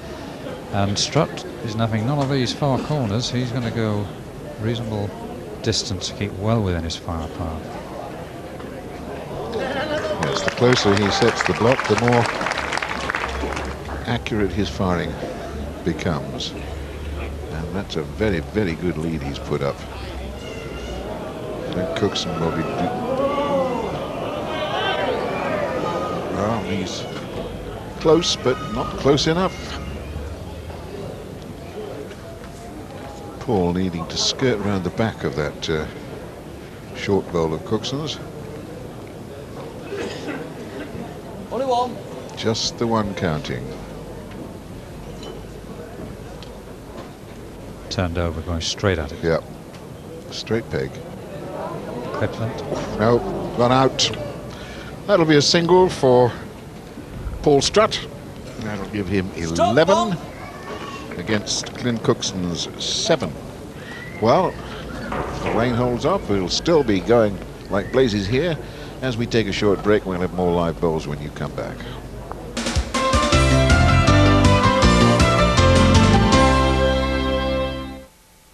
Fill 4 cups with cola. Add 1 strawberry trifle. And a surf standing by. Say the magic word. Stain digesters. Just 1 tug and it's all over. I wouldn't be surprised. Leave it offers a money-back guarantee, not me. Boom! I did it. I did it! I did it! Yes, yes, yes! I did it! First time! First time! Are you sure? Yes. It's a good job surf does the trick better than you do.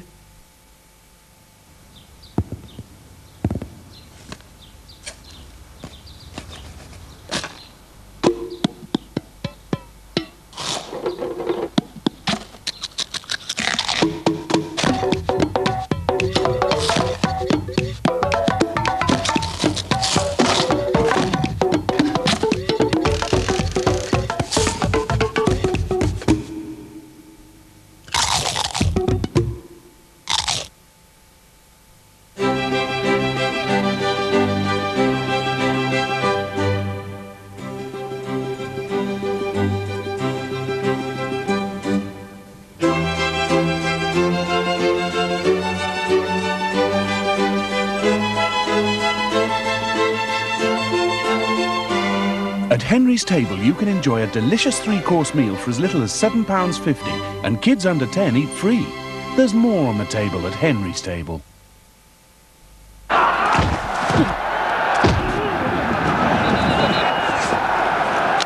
Awfully sorry.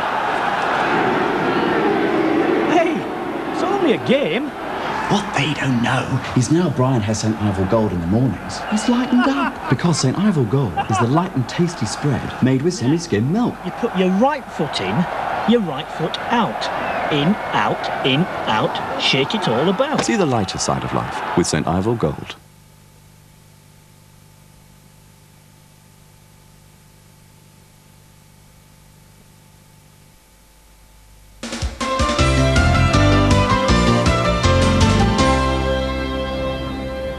Well, we've had just 1 in since you were away, and 1 shot scored, again by P.Strutt. Leads 11-7 as Glyn Cookson puts up his last bowl to this end. And Cookson, to two. good purpose. 2. Cookie seems to be scoring him in twos when he does score. That's 9 chalks he's got, and 8 of them have come from doubles.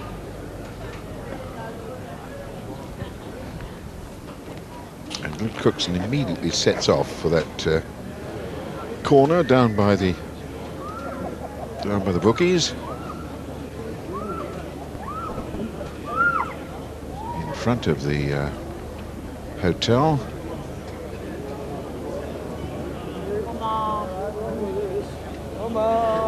Still got to run a bit more.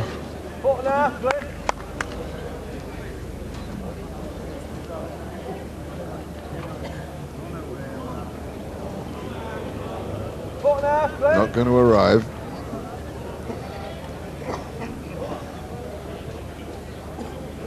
Glenn, curiously enough, after he won the tournament in '94, reached the semi-final last year. He was in great form getting to the semi-final, but he had a disastrous match against John Bancroft. Scored only 5 chalks. If that might just be in his mind at this moment. Oh, that shifted everything. And Cookie is still counting. It's a question of whether it's 1 or 2.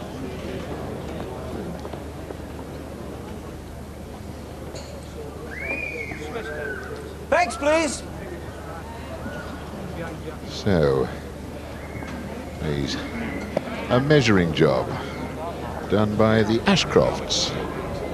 Mary, and in the cap, husband Terry. And there's a nice speedy arrival.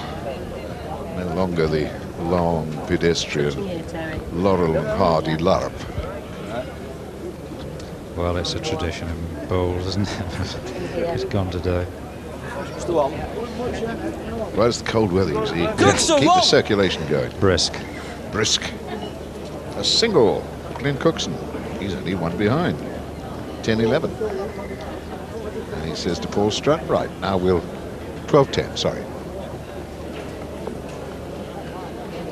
Yes, he's going to fling him as far as he possibly can and make sure that Jet doesn't go off the green. But he likes these marks, Cookie. This is where he won the tournament, of course, a couple of years ago.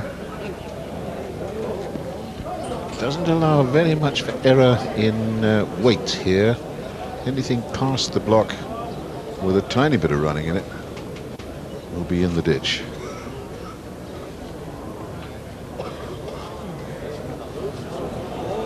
Well, that certainly hasn't got running. Green's not running anywhere near as quickly here, is it? We've had cloud cover for a lot of the day and overnight rain. Yes, and it was pretty torrential too. Yes. He cut the green this morning. Well, that's got the weight, but where's it going? What direction is it planning to take?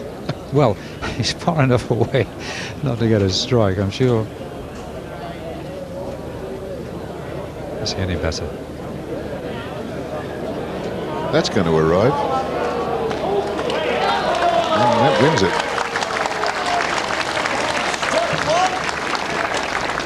So plan A failed for Glenn Cookson.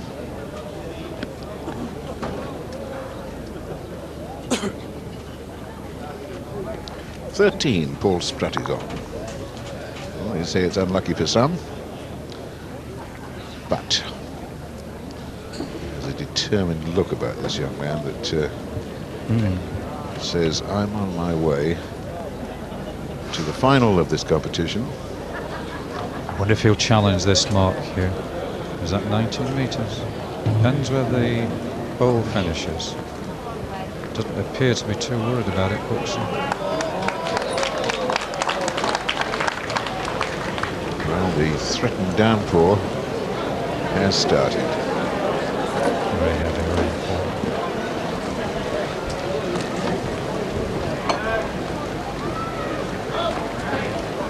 A lot of movement around the green. Spectators diving for cover, but can P.Strutt concentrate?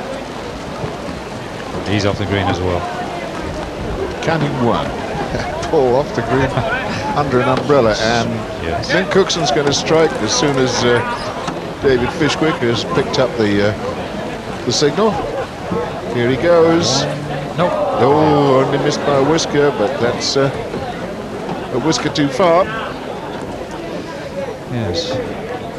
It sailed through. I thought he might have clipped off the short ball. That would have made a massive difference. I wonder how long these lads will stay up there. Counts two. Yeah, very heavy rain. They are entitled to go off if they want to get waterproofs, and Hugh, they're going to do that. They're going to go off the green.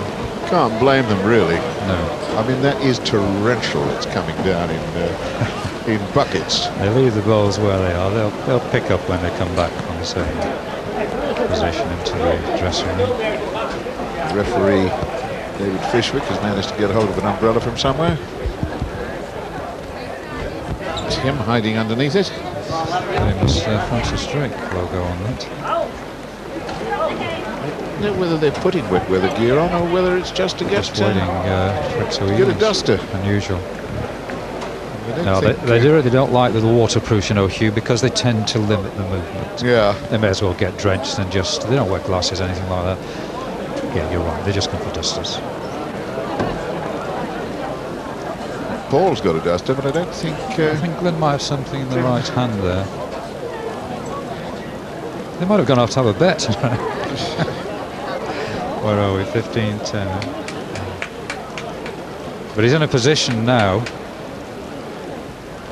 So just half the screen, a little diagonal ball. Well, sheltering out in the torrential rain, sharing an umbrella. Elton and Roy, can you see through the rain as to what's happening at green level? Well, just to comment on the rain, Hugh, it is absolutely torrential. It's as close as torrential as you can possibly get, and it's very unpleasant, I assure you. But Roy, you were just mentioning before, you feel the rain might have bring a bit of better fortune for Glyn. Yes, I think being 5 chalks adrift, the thing is if Glyn can get the jack, then I think it can make a difference, because it has obviously made a difference to the green.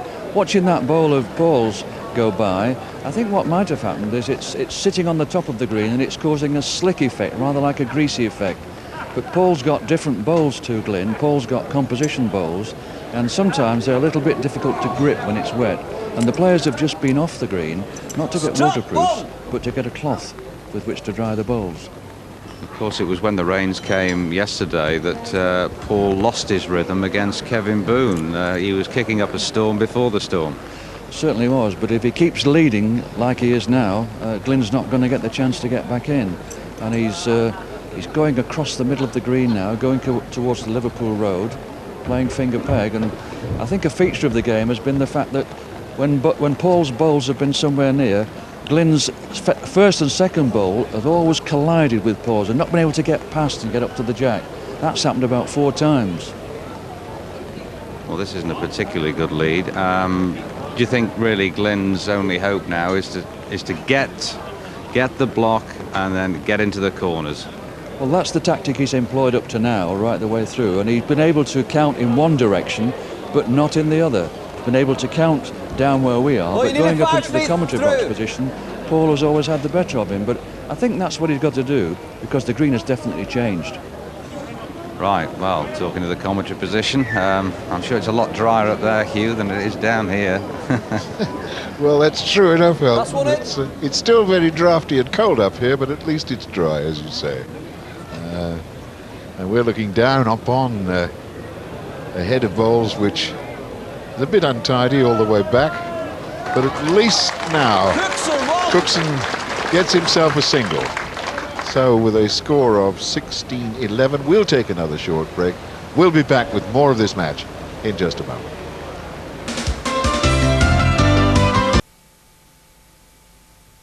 You're a smoker. Don't you find your teeth get stained? No. Not even after tea or coffee? No. So you use a harsh abrasive stain remover? No. Clinamin has Polynam to gently remove stains without harsh abrasive action. So it's not like most toothpastes? No. Clinamin gives you the confidence to look your best every day of the week. No stains, no problem. It's the last few days of Curry's biggest ever sale. This Hitachi surround sound TV and video package, save £100. Only Curry's bring you all this.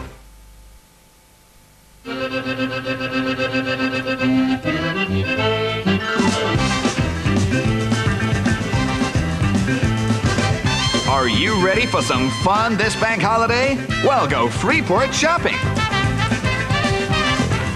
For famous names from the high street at hugely discounted prices, together with brilliant fun attractions.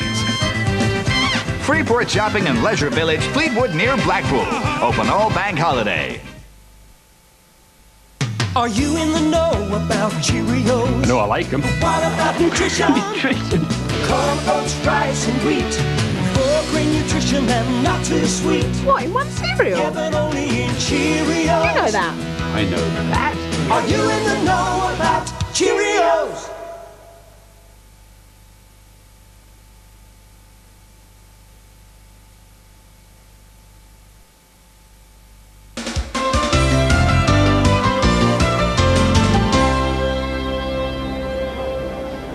Well, in fact, you've not missed any scoring since you've been away. The head built up nicely with Cookson looking as though he's going to pick up a couple of shots, and then P.Strutt. One big whack, 2 bowls and the jack in the ditch.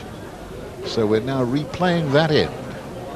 So it was 16-11 when you left us. It's still 16-11.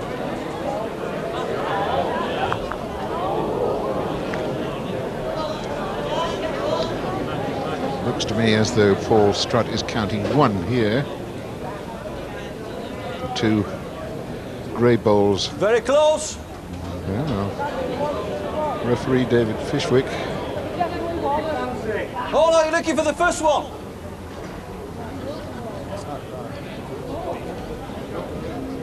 Your favourite? Yeah, Cookie says your favourite. Well, I think Cookie conceded that one. Yes, well, it looks like it from here, I must say. The blue disc ball does look on. So he's turned over, I think, and kept, well, I hoped he kept well away from it, but it's cut across the crown. That's not going to improve or destroy anything. I think that just saves him carrying it down the green. Yes. Stop one. 17-11 is now the score with that single to P.Strutt. The rain has, well, it's stopped as suddenly as it started. But that's the story of weather at the seaside at Blackpool for the last couple of days. So those who dive for shelter are now back out, watching closely as this quarter-final develops. P.Strutt, of course, remembering that his dad, Ken, was in the final of the very first Bassmasters Classic, beaten by Noel Burrows, the very first winner. And he would dearly love to get that far himself. He got to the quarterfinals last year and got put out by Norman Fletcher. Again, a prince of strikers. No.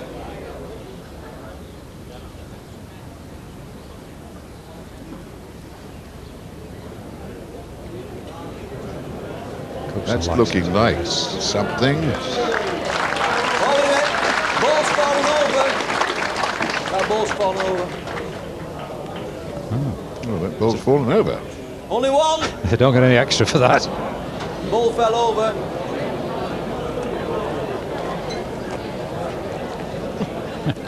Well, just one to Cookson. Yes. All right. I think at one stage, Hugh, it looked as though he had 2 before the end was decided, and once they got up there and looked at them, the ball had toppled out. Paul hadn't conceded anything. Well, Cookie will be very pleased just to have scored 1. And he'll be well pleased with that as a lead. That's more like it.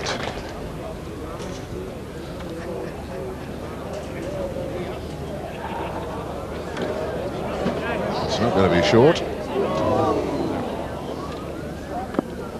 Got a horrible feeling how this end is going to be finished here, depending where this ball goes. So close to the ditch. Yeah. Doesn't want to leave a target. Well, he needs twos. Yep. But as you say, he doesn't want to leave a target. Well, he either feels he can beat it or he feels he can whack it. Well, he feels he can beat it.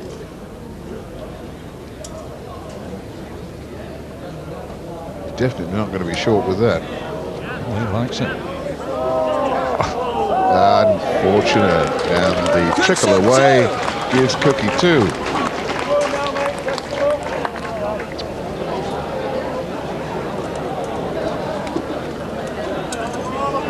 Suddenly the rain is returning.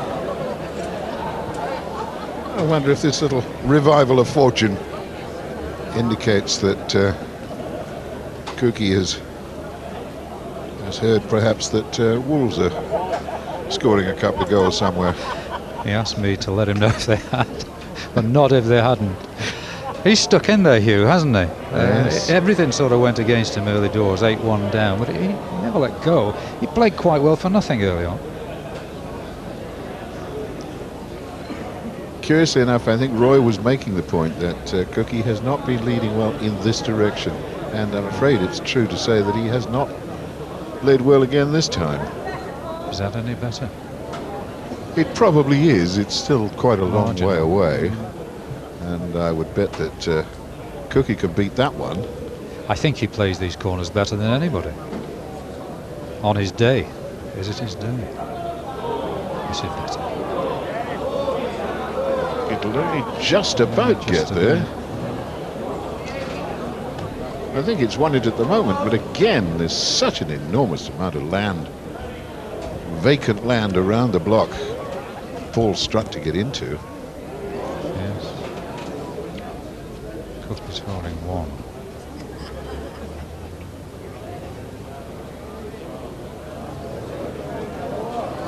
Gonna get there. Peg might just take it through. Gone out. Well, if Cookson was holding 1 before, he's certainly holding 1 still. Yeah, we don't want any of this falling out business this time.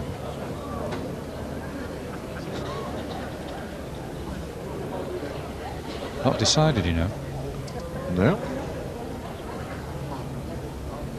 Conceded the 1. Conceded, yeah, has it? Has he conceded yet? Might be a measuring job. They may as well have. Oh, he's given it. Well. Oh, that fooled us. Single to P.Strutt. He's getting very closer to the winning post. Again, he's pushing his luck a bit with a very short mark. Little curly one with the down the side of the green, bias towards the ditch.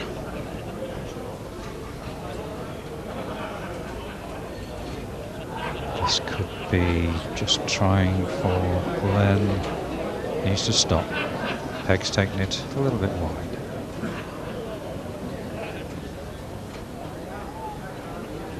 That's nice. That's tidy. He's all right there. He got a connection. Won't make any difference. Yes, But secure 2 on at drifted the it moment. across Yeah. towards his own first bowl, so he's counting 2 at the moment.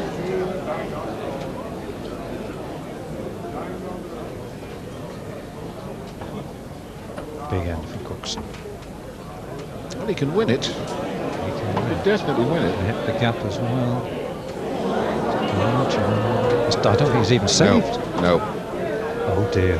If it was 2 before, and it's still 2. That one hasn't changed. Yes. 2 more to P.Strutt, and he's singing. And I think his family might be singing as well. Little baby Isabel, his daughter, Paul's daughter, and his wife Janet. And little Isabel sleeping through it while Dad is out there working to bring in the corn to give her a really good weekend. It's a bit much, isn't it, when your dad's bowling makes you go to sleep? It's not that bad. I just wonder what sort of money they're on now. The winner goes through, and I think they're on 1,000, aren't they? Winner of this game. The loser of this one gets 500, and the loser goes through to the semi-final with the chance of picking up big money, of course. And the loser in the semi-final gets 1,000. So P.Strutt at this moment feels that he's at least going to do one better than he did last year when he failed in the quarter-final. It's room view, isn't it? Cookson. Now then. Got to get through. Fury's out. It's drifting away. It's drifting away. Well, I don't know. Peg a bit now. There's a little ripple What of do they applause. think? They don't know. I think he's safe at the moment. Yes, he's won it. Cookson one. So still just alive. Well, P.Strutt got stuck on 20 for something like 7 or 8 ends with Kevin Boone.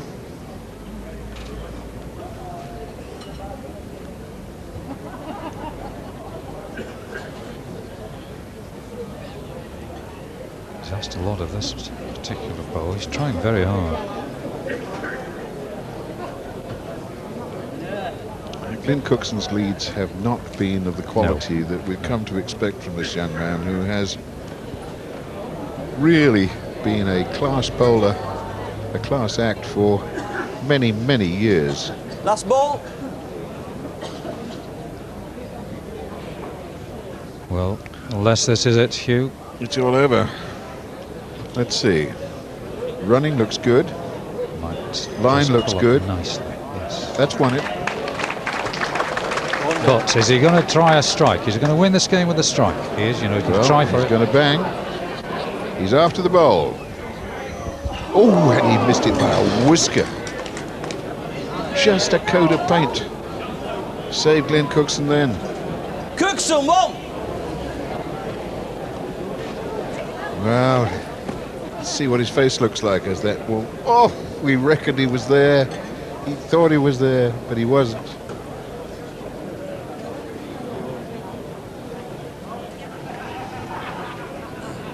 Glenn Cookson fighting for his life here now. He's got to get 6 chalks. Well, 5 for you, ideally. 5 will do, really. Yes, 5, sorry. But it's asking a lot, isn't it? It's in your mind all the time. You can't afford one mistake. It's not his lead, you know, is it, Hugh? That's been the weakness of a game today. Absolutely. He's just not led very well. Looks a slightly better line now. Oh, the crowd up that end liked that one. I beat that. Well, here again, Glenn Cookson. 1 bowl to stay alive. And it's on the road. And where it finishes will decide who goes into the semi-final. And it's going to be P.Strutt. P.Strutt is in the semi-final of the 96 Bassmasters Classic. He's taken out former champion Glenn Cookson, 21-16. And in all conscience, P.Strutt has looked to be the master of this match right from the very start. When he raced to a 7-0 lead, he kept the pressure on Glenn Cookson all the way through it and never really relented. Glenn Cookson not up to his usual form, and I don't think he can complain at all about losing this quarter-final by 21-16. Well, Elton, of course, is down on the green with the 2 players now. Let's get their reactions. Yeah, thanks very much, Hugh. Well, first of all, that means only 1 former champion is now left in the competition. That's right, Elton, yeah. Falling by the wayside. I think what's the curse? Don't know. The weather. I'll blame something. No, there's no curse. These lads have played well that have knocked out the former winners, and it's fair enough. Yeah. Best of luck to them. What about the green, the rain, and and all the elements? Well, to be honest, it didn't really change it a lot. The elements are obviously not easy to play in, especially when you're playing and the balls are skidding out, but it didn't really change the running of the green so much. Well, you'd never want to make excuses. Don't go away. And congratulations again, Paul. Almost shades of yesterday to start with. I'm sure Glyn would agree. 7-0 up, wasn't it? Or 7 or 8, certainly. Yeah, but to go 7-0 in front, I think Glyn's had about 3 or 4 bad hits. He's either run in the back of me or it looks like picking the jack up and he's gone out. So a little bit of a false scoreline, I think, early in the game. But yeah, I've just played a good ball when I had to at the end. How do you compare today's performance against Glyn with yesterday's against Kevin? Well, it's a bit difficult really. I've played different marks. I've purposely not played into the corner I played yesterday because that'd have put Glyn on his favoured mark. So yeah, I'm happy with the marks I've played. And just nice to be in the semis. And what about the rolls you were getting today? Are you quite happy with the way the bowls were going? Of course, I mean, I think I had the majority of the luck in that game, and just hope it continues. And what about these? Where do you inherit these? This phenomenal striking shot of yours, which nearly broke Glyn's foot at one point, didn't it? I think he made the mistake of trying to stop one. I'm not sure if it's phenomenal, but I missed one over there. I don't know if you caught that, so that's not. Yes, we did, and we saw your reaction afterwards as well. Yeah, but I do strike a lot, but it's part of my game, and I think without that, I wouldn't be as good a player as I certainly wouldn't be to compete with these chaps. Fair comment there, or what? Yes, yeah, he chooses the shot correctly, Elton. Yeah, he's used it well, and as he says, he's only missed one. He actually missed with 2 foot early on in the game. He's not told you that, and knocked the jack off, and he's striking at the balls. But as long as you're far enough, you always give him a chance. Yeah. Well, anyway, it's fall into the semi-final. We'll see you again. I suppose the consolation is you've already qualified for next year, haven't you? Yes, all things being equal. I won a tournament last weekend, and it's nice. I've already qualified as long as that tournament's a qualifier. Okay, we'll see you next year. Paul, well done. We'll see you in the semi-finals. Right now we're going to join Mike Sadler with one of the game's all-time greats, Arthur Murray. Yes, Arthur, twice Waterloo champion. Arthur, what did you make of that one? Oh, it was a great game, really, wasn't it? Paul's got this great asset, he's such a great striker that I think it's worth 3 or 4 chalks to the lad in the game. And maybe he didn't hit them all that game, but he could go a good way. Someone's got to play a good game to beat the lad. Now you've seen, he played very well. Absolutely, you've seen all the competition, really. You've been watching fastidiously. Do you still make Brian Duncan the favourite? Yes, I think Brian played very well this morning. He looked his old self, he looked very confident, and I thought he played a good game, Brian, this morning. The best game I've seen him play on this green, I think. So, yes, for me, he's a favourite, a worthy favourite. And how do you feel that the green's playing at the moment, Arthur? Well, I always say it's a difficult green. It's not an easy green, and it's raining, it's drying, and so it's never easy. But you've got to play it as you find it, and just get on with it and play it. And how much did you feel that the rain affected that game, Arthur? Because Paul started well, and then a few people, Roy Armson in particular, felt that Glyn might come back into it with the rain. Well, we all think that Glyn is probably a little bit better when it's a little bit wet and heavy, but no, Glyn himself is a great player. I think he'd be disappointed with that game. He didn't play as well as we know he can play, but all credit to Paul. Stuck at him, got a good lead, and hung on, and a worthy winner. And overall, how do you feel that, we've had a couple of great days of action. How do you feel it's gone? I think it's been a grand tournament again. I'm only a little bit disappointed we've not had a few more people and a little more atmosphere. 1 or 2 of the games, they fall a little flat if you don't get this atmosphere. Maybe tomorrow, nice day, we'll get a good crowd and a good atmosphere. Let's hope so. Let's hope for a bit of sunshine. Arthur, thanks very much for talking to us. Pleasure. Nice man, and what an absolutely marvellous bowler he was in his prime. So there we are. It's a quick check on the quarter-finals, how the 1996 Bass Masters is progressing.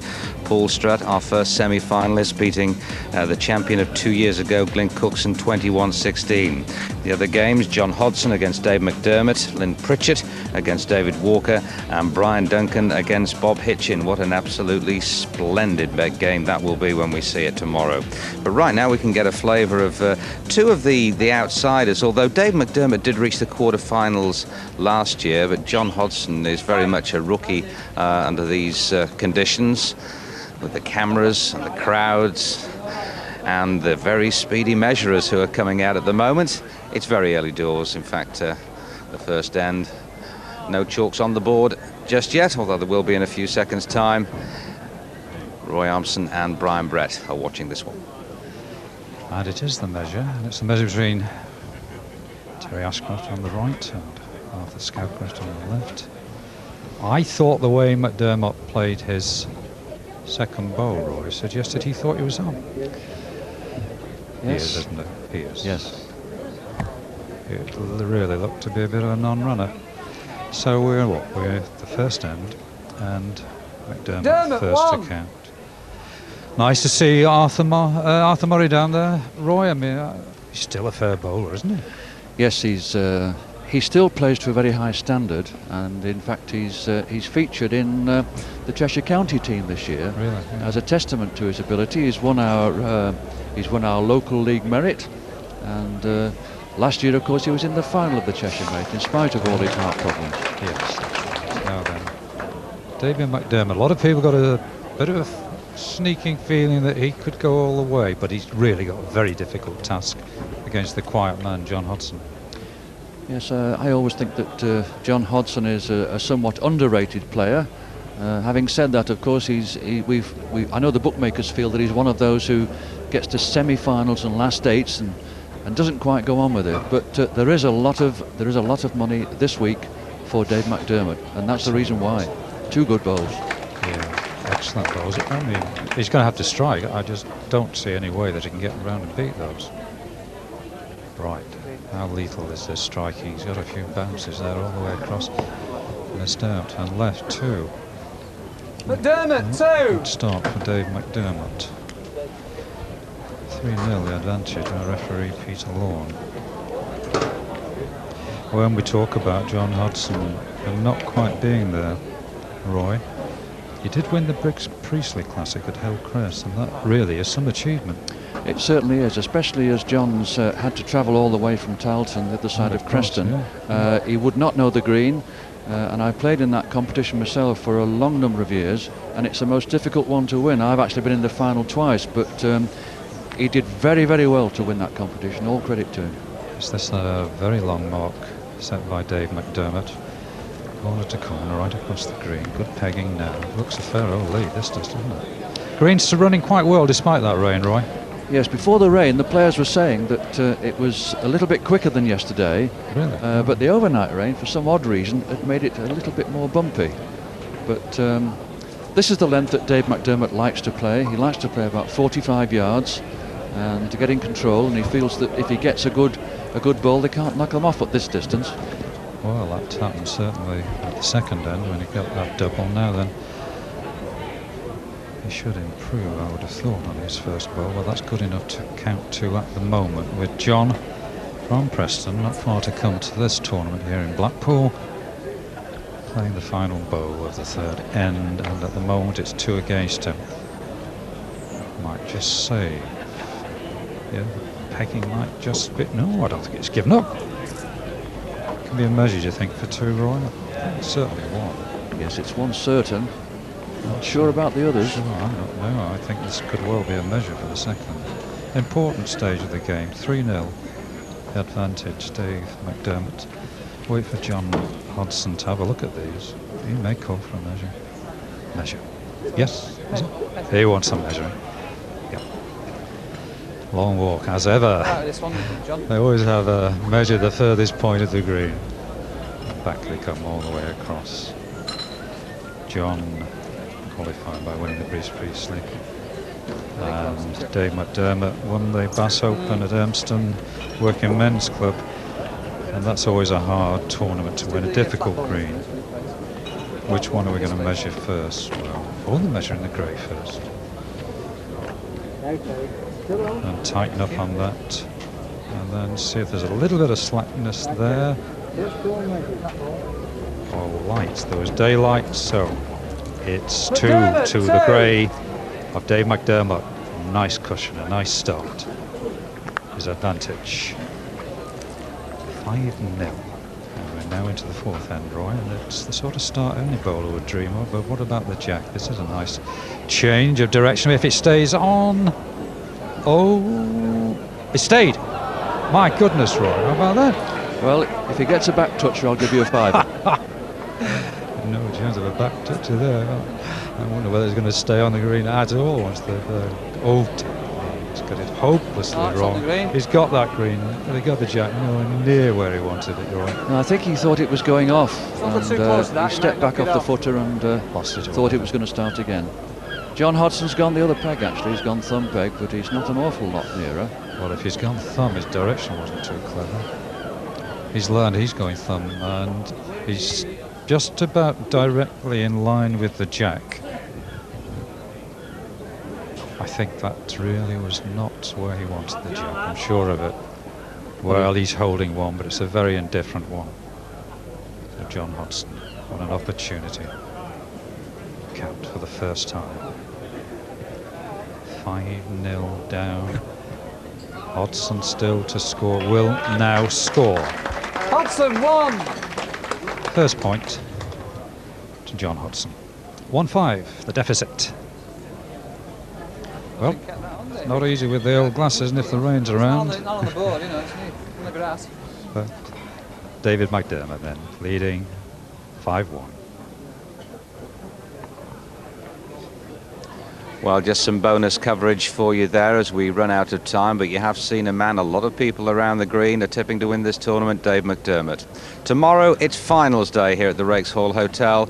Do join us at 2 o'clock, and thanks for being with us today. Bye-bye for now.